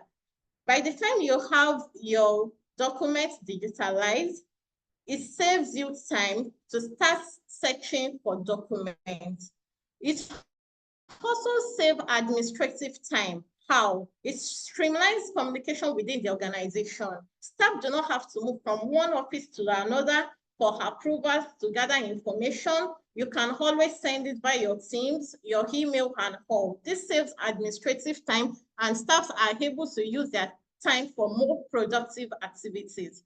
It's also because this technology are mostly in place in schools already, so it does not require investments. You just have to build on what you have and optimize it to the fullest. So we need to leverage on technology to reduce all this cost.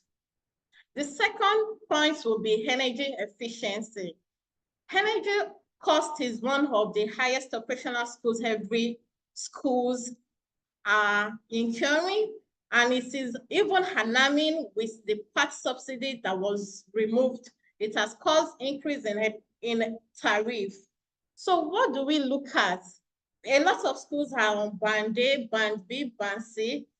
All the revenues we plan on how to generate and also to continue to be a going concern. We cannot just put them all into operations, because if our operational costs are not managed well, there will be no room for growth. So we can look at the alternative energy sources, like investing in renewable energy such as solar. Even though the initial investments might be huge, but in the long run, it has substantial cost savings. Solar panel that is installed can be used for powering during the day, and you save excess energy for times when there is no sun. In the evening, you are able to use it. In fact, by using this, it makes the tariff lower. Also, another thing to look at is energy saving appliances. Energy saving appliances such as LED lights, energy efficient AC, all these helps to lower energy consumption. And this energy efficiency is also save running costs. Running costs such as repairs and servicing maintenance of generator. It reduces the use of diesel. You don't have to go and buy diesel when you have energy efficient systems in place. And also it makes the school to have a good environmental footprint, that is reducing the air pollution and other kinds of pollution that might come from using generator with the lights from the government. After looking at this energy savings efficiency, we'll go to the economic of skills. Procurement takes a lot from schools' revenue. We need to procure textbooks, uniform. For schools that have boarding house, we need to buy food stuff, toiletries, and a lot. We spend so much on procurement. In fact, even the boarding, the classrooms, stationaries for teachers, and a lot. So when we buy in bulk purchasing, when we buy in bulk, we are able to save 10 to 15% from our annual budget. And also because of the high rate of inflation in the economy, by the time bulk purchases are made, you have saved a substantial amount, because the next time, today's price is not tomorrow's price. In fact, by the time you ask that how much is a particular good in the morning and you want to pay in the afternoon, they tell you the price are not the same again. So when you are able to do appropriate budgeting, it helps to purchase in bulk. And this is also a cost savings mechanism. Inventory management. Implementing economic order quantity system helps schools to manage their inventories efficiently. You know the lead time, you know when to place order, you are not in a hurry to make urgent orders, well, you want to import some educational materials, you can be rest assured they will be supplied, they will arrive before resumption. You don't have to start incurring extra costs on air flights and all. So inventory management shows the time to place order, the appropriate time to place order so as not to waste resources on avoidable costs. The next thing is budgeting for procurement. Just as EOQ, you know the level at which stock has to be replenished. Also, budgeting for procurement gives an edge on making good market survey. No pressure of buying, no stockouts. You understand? Budgeting for procurement, and in fact, it makes one to be able to bargain and negotiate. We benefit from discounts. You can see one or two suppliers and look at the rates and go for the best. Staff optimization. Staffing is one of the largest fixed costs in school, and this should be managed by conducting regular staff audits to ensure that every member of staff are fully utilized. It helps to avoid redundancy and also improve operational costs. Regular staff audits. It also helps to identify where there are overlapping responsibilities. And in fact, putting the use of timesheets in place also helps to know what staffs are doing. By time and also performance optimization. What this is just explaining is that staff can be trained to multitask. There are people that can take up different roles and it will not jeopardize the result they will get from it. So staff optimization is very important because staff salaries are fixed costs and this cost must be justified. It has to be a win-win. You pay your staff well and also you get value from their services. Cost monitoring controls. Establishing processes for tracking usage quantities. Just as vehicles, we have schools that operate school bus, and those that do not have school buses, they have the cars they use for their operations. Fueling of cars now is thousands of naira. And the drivers, they can just go anywhere. In fact, the amounts used for fueling now, even personal vehicles, we know how much that amounts to in this current economic situation. So having clear process for tracking, irrespective of how much revenue we make, if controls are not in place to minimize operational costs, there will be no room for sustainable goals. If controls are not in place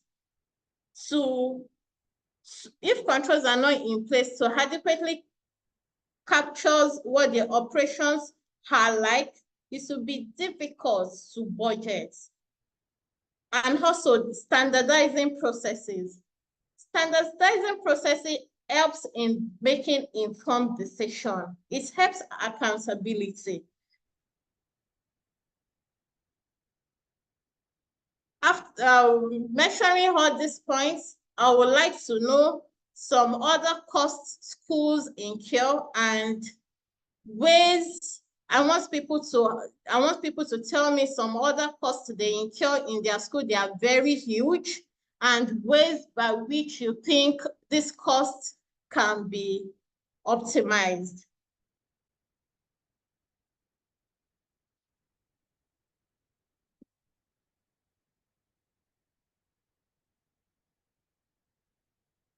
Anyone? Okay, I know we can still get to the question and answer session for that.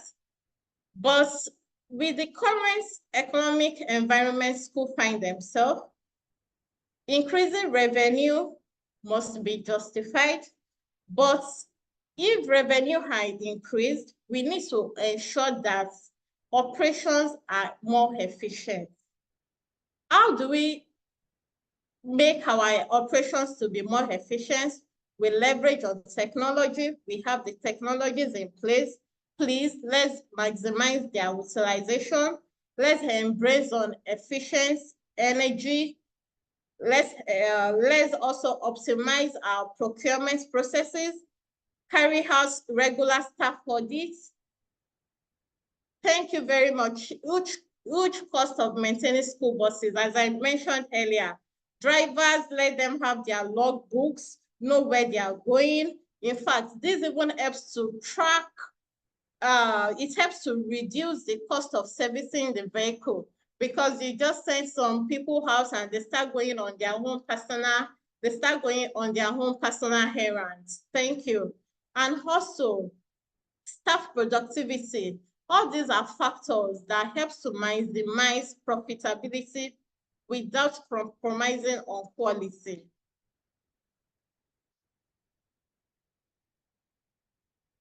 With the right tools and strategies in place, we have the protection not only to survive, but to strive in these difficult times, so as to position our schools for sustainable growth. Thank you very much.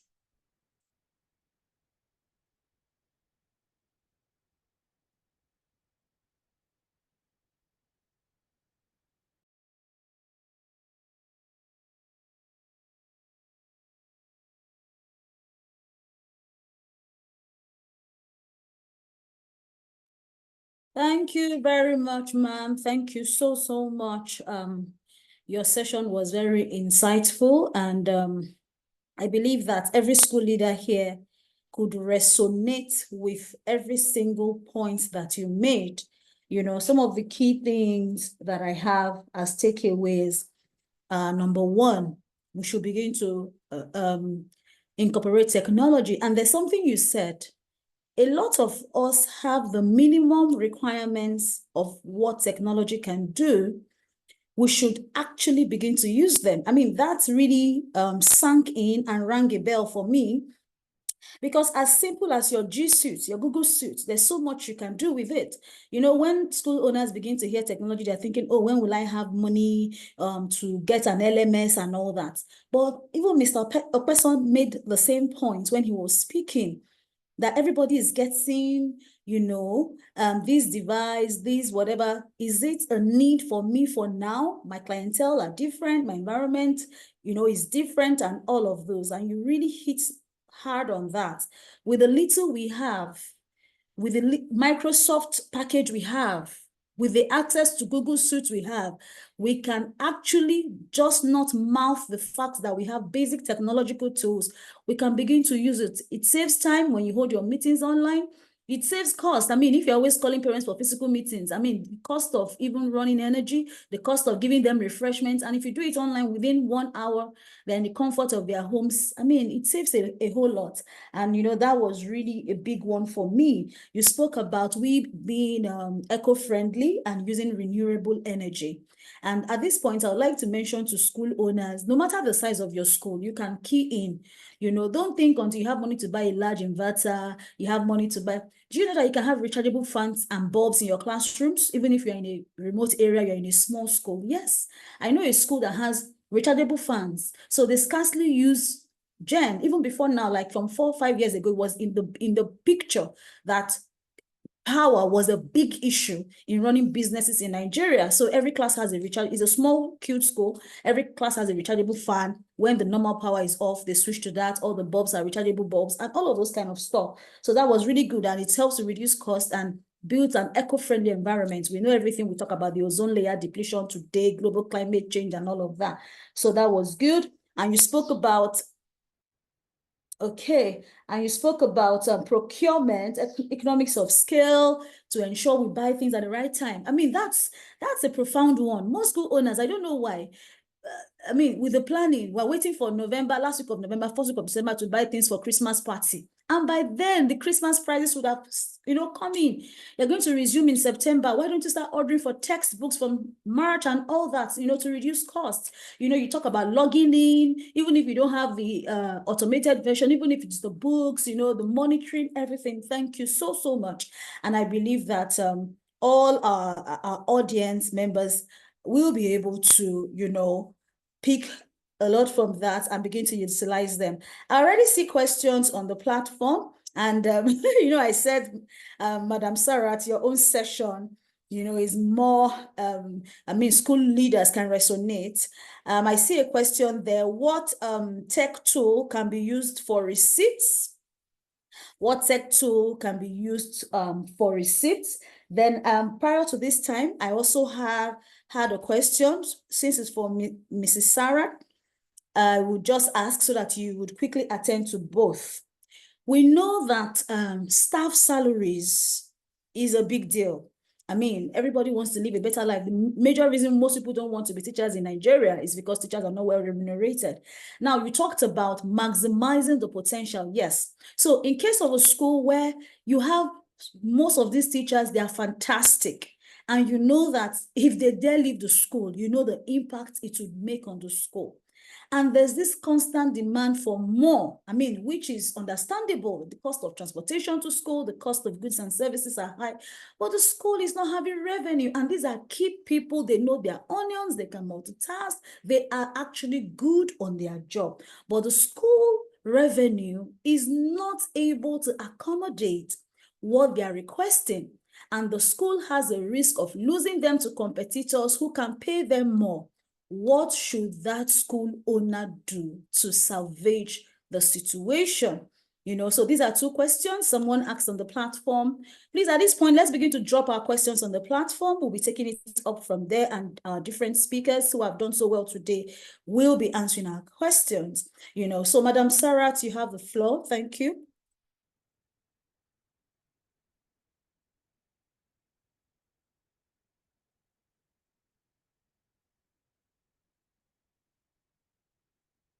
Madam Sarat, please, are you there? Okay, she needs to be unmuted. Please, we need to unmute Madam Sarat. I've asked her to unmute. Okay. Please unmute yourself, ma'am. Thank you very much for the first question on not making the staff turnover to be high. There are mechanisms that can be used to make it a win-win situation. Yeah. For such staff, you can have performance-based compensation in place. Okay. If they have students, they prepare for external exams, and they are sure their students will have good grades. You can have that, okay, if your students have A star, you get this amount. If your students have A, you get this. It's a form of motivation. And in fact, it makes the school to be a better place. It positions the school well, because by the time they see their results, they say that, okay, the teaching staff are doing their best in preparing the student for exams, and the students too, their parents are happy and they're happy with their grades. So such incentives also is not just about salaries. There are some things that the schools can put in place to make sure that staffs are comfortable working with them. And putting this cost into place, in fact, it makes the school to be more sustainable, because parents want to send their word to that school because they know they will excel, they know they will do well. So it's a win-win thing. Look at other packages that are not salary-based that can motivate teachers. One of this is performance-based. The other, in fact, it could be, okay, you can work remotely one day in a week. You understand? It could be that also saves cost. They don't have to be in school every day, just a day in the week. They know, okay, this is more flexible, and they don't have to incur extra for any cost or transportation cost to be at the school. That is another method that can be used. And for the other question on what software can be used for receipts, basically a lot of accounting software have their virtual management package. So when a software is in place in an organization, knowing the capacity of the software is important. There are a lot of them that can do the job. A lot of them can do.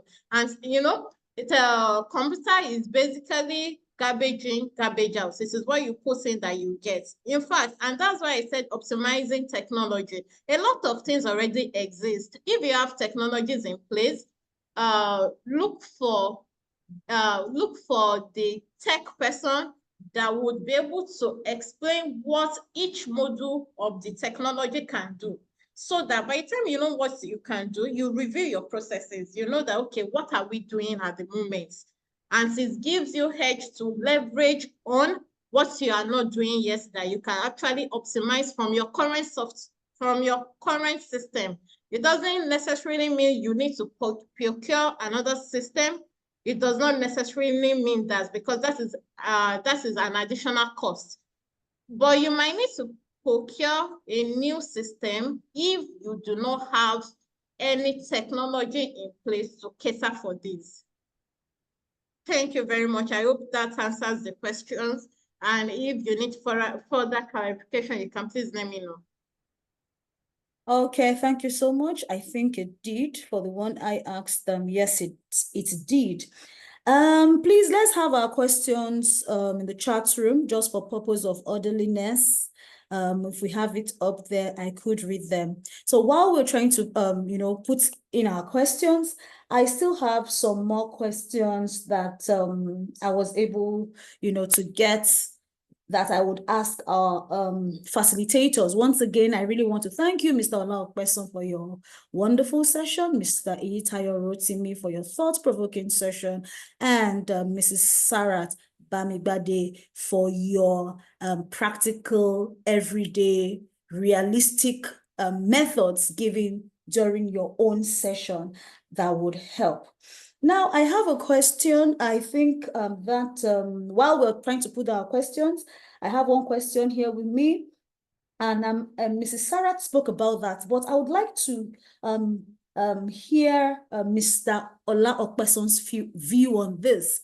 Yeah, I know that she spoke about you can allow teachers work once a week, but looking at running a school that caters for the early years and the elementary school, how feasible is this? Because with the buzz of online learning, everybody's putting, I mean, if you I feel for school owners sometimes, sometimes when you see through what teachers post on Facebook, yes, it's good to have a good life. If you come to think about it and you put yourself in their shoes, or if you have them as relatives, I mean, you would be all out for it. But it's as if teachers are totally against school owners. It's as if, everybody wants to work online, everybody wants to work remotely. But Mr. Opesan, what is your take? What would happen if we have teachers who are not going to be available to be, and especially with the early years and the lower elementary, that place of human connection is not what an AI can do.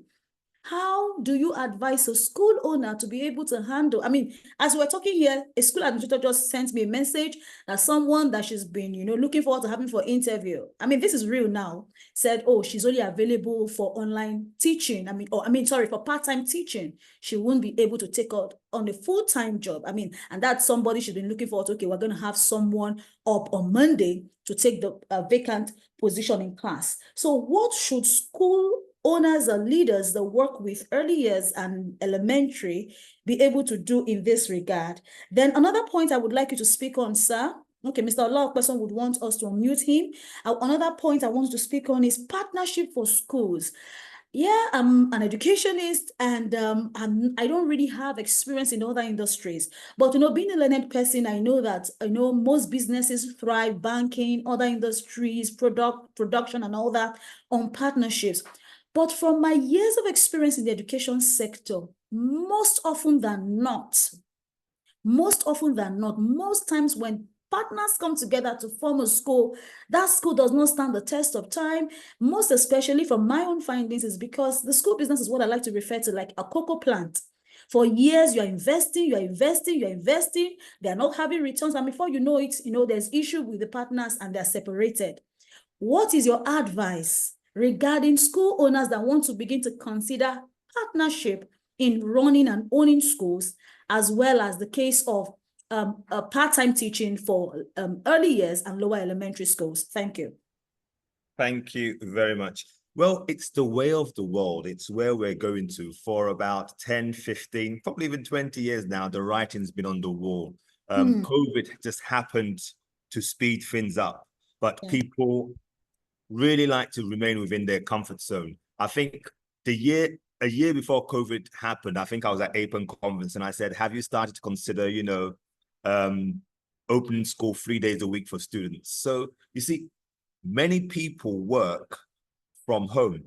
So the children, especially at primary school, especially in college, in secondary school, you need to let them start experiencing what it's like to work from home. Of course, in some schools, you need that physical presence. You need, part of it is actually babysitting. So you need the physical presence. But what you've got to also realize is that you can have teachers work 3 days a week, work 4 days a week, and at least have 1 day off. That 1 day off is a lot in Lagos. If you're commuting from Agege to the island, that 1 day off is a lot. That means you then can spend 3 days of the week at home. And that amounts to something that in itself could be the incentive that gets that teacher to remain. I remember once when we were having incentives in a particular school, and the biggest incentive that was cheered that day, there were salary increases, there were other things, but the biggest incentive that got the biggest cheer was when someone announced that there will be a school bus for a certain route. And there was an uproar like, yes, they've been waiting for that route to have a school bus to pick them up in the morning and drop them off in the evening at a certain location. And that was an incentive that got the biggest cheer. Okay, so I hope I've done justice to or at least I've answered the first question. Remind me of the second question again. Let me get it clearly.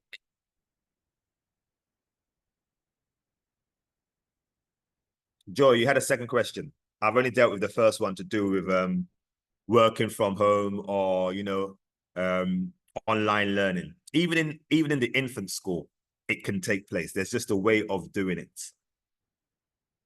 Yes, it's about people getting used to the new. Okay, Joy needs to be unmuted now. Joy is saying she needs to be unmuted. She wants to ask me a question or reiterate the second question. I'll do that now. I'm going to mute. I don't know why this is happening, but yes, you're muted now. Okay, so Mr. Opesan, thank you so much. But if you don't mind, because I know we have some early years leaders here, and one of them actually sent me the message I spoke about. For early years, children in early years, you know how it is, if you're used to Joy's face, Miss Joy's face, if someone else comes tomorrow, she comes only 3 times, that child might not be stable. Do you have some practical advice on how school leaders in the early years section can make this happen? That's, like a follow-up on the question you answered. For the secondary and upper elementary, I mean, it's understandable. And then the other question is about running school businesses as partnerships. Most times from experience, they don't get to last because, the profit doesn't start coming on time and all of that.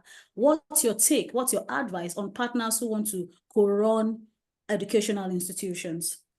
Well, the reason why it's such a challenge for partnerships to work in education, not to say that it can't, but again, it goes back to what I mentioned at the start there in terms of educational philosophy. For a number of us, our educational philosophies just do not gel. I mean, educational philosophy is, almost a personal thing.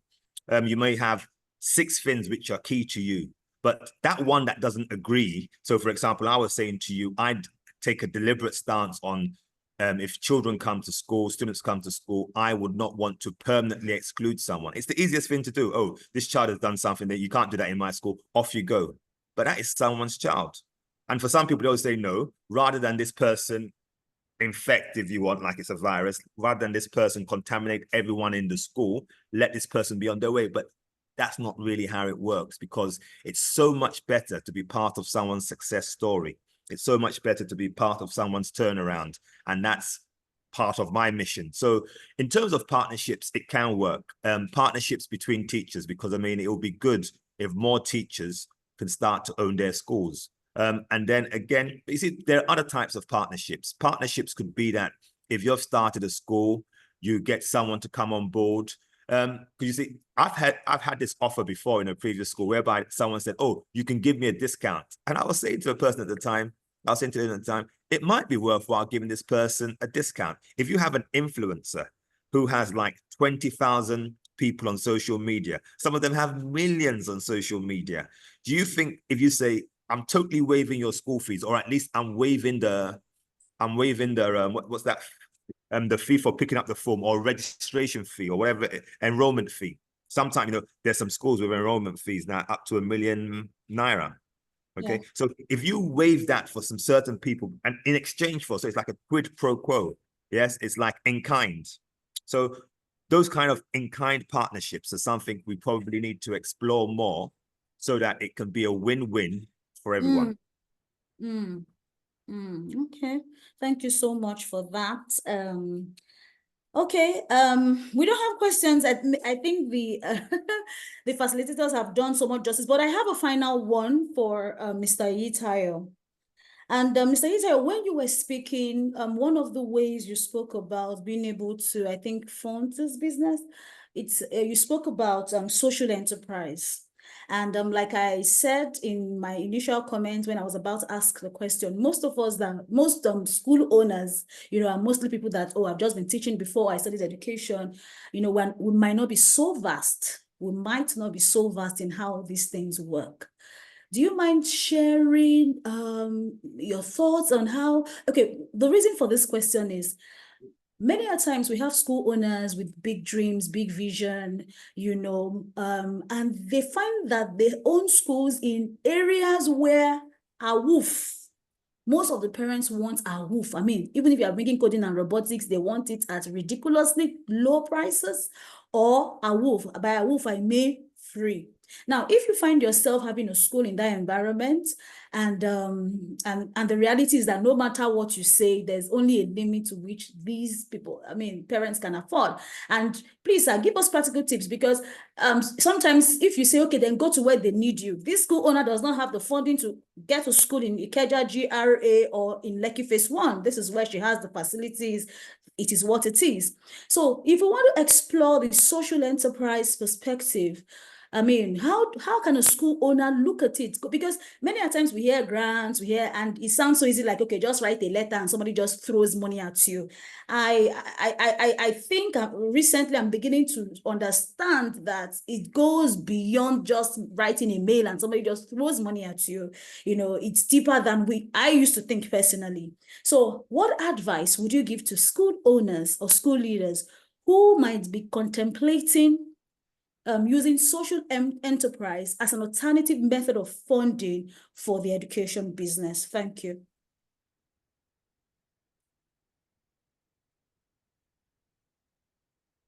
Mr. Eyitayo, please.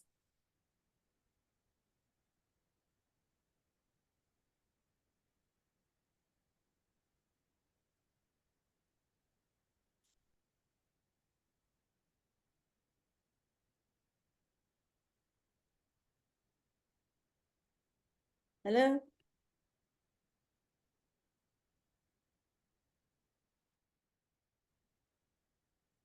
So I'm not sure if Mr. Eyitayo is. I can see him on the call. Yeah, I know he's on the call, but I'm not sure if he can hear us. Okay. I'm asking for mute, but he's not unmuting. Okay. Mr. Opesan, do you want to help out, or Mrs. Sarat? Does anyone have, an answer to that? I know. Yes, sir. Mr. Repeat the question again.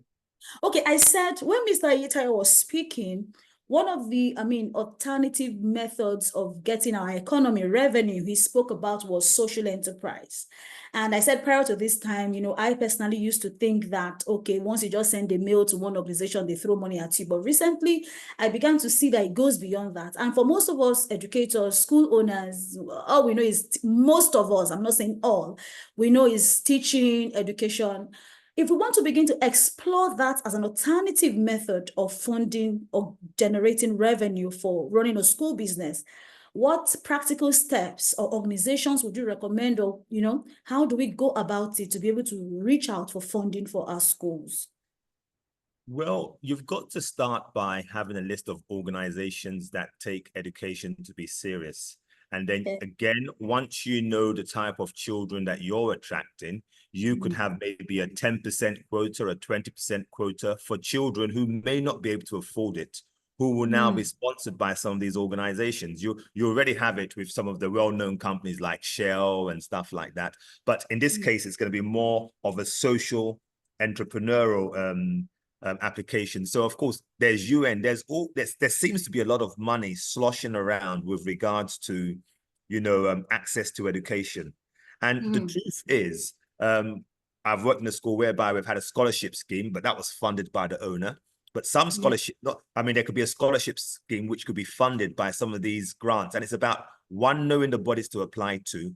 And you see, these bodies often have funds which are ring-fenced, meaning the funds are for this particular purpose. And as long as you can show that you are fulfilling that purpose, often, and the good thing nowadays is that if you can get something, it may not seem like much, but £200 or £2,000 can go a long way in current Nigeria. So sometimes you have to do a lot of applications before you can get that far, but it's definitely worthwhile exploring. And if it seems like you can satisfy all the criteria, make sure you can satisfy all the criteria. It's not a case of, I'm satisfying 60%, because these people are very clear. We are giving money for X, Y, Z, and it has to be X, Y, Z. You can meet that criteria, put in, and then you never know what can happen. Anything that does come from it will be a bonus at least. Yeah. Thank you so much, sir. When you were talking, I remembered something you said during the course of your presentation about the power of storytelling. And that's one thing our CEO at Schoolinka is big on, and he's always mentioning it. So if any school owner or leader is contemplating that area, you need to tell your stories, because nobody will just throw money at you. They need to see that you're doing something that resonates with what, their organization is determined to support.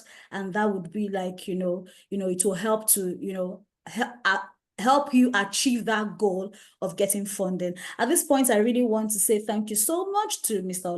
Opesan, to Mr. Eyitayo, and to Madam Sarat Bamigbade. For me, I have not less than 4 pages full.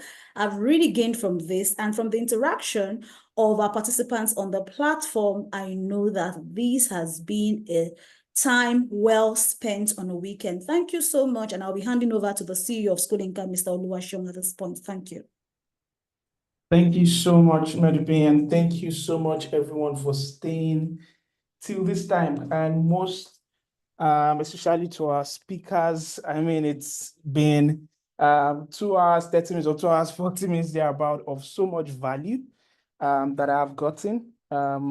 And even if, Schoolinka as well is a school, right? Even if it's not K-12, it's a school, and I've gotten so much from this session that I'm taking back into my work.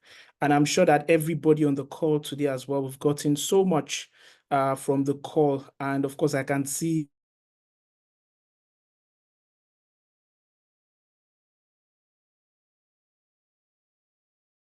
dear speakers, from Mr. Opesan to Mr. Rotimi, Eyitayo, to Ms. Sarat Bamigbade. Thank you so much for giving your all, for pouring so much out, giving practical tips, and sharing approaches that schools can, begin to deploy in maximizing their revenue and positioning themselves for growth.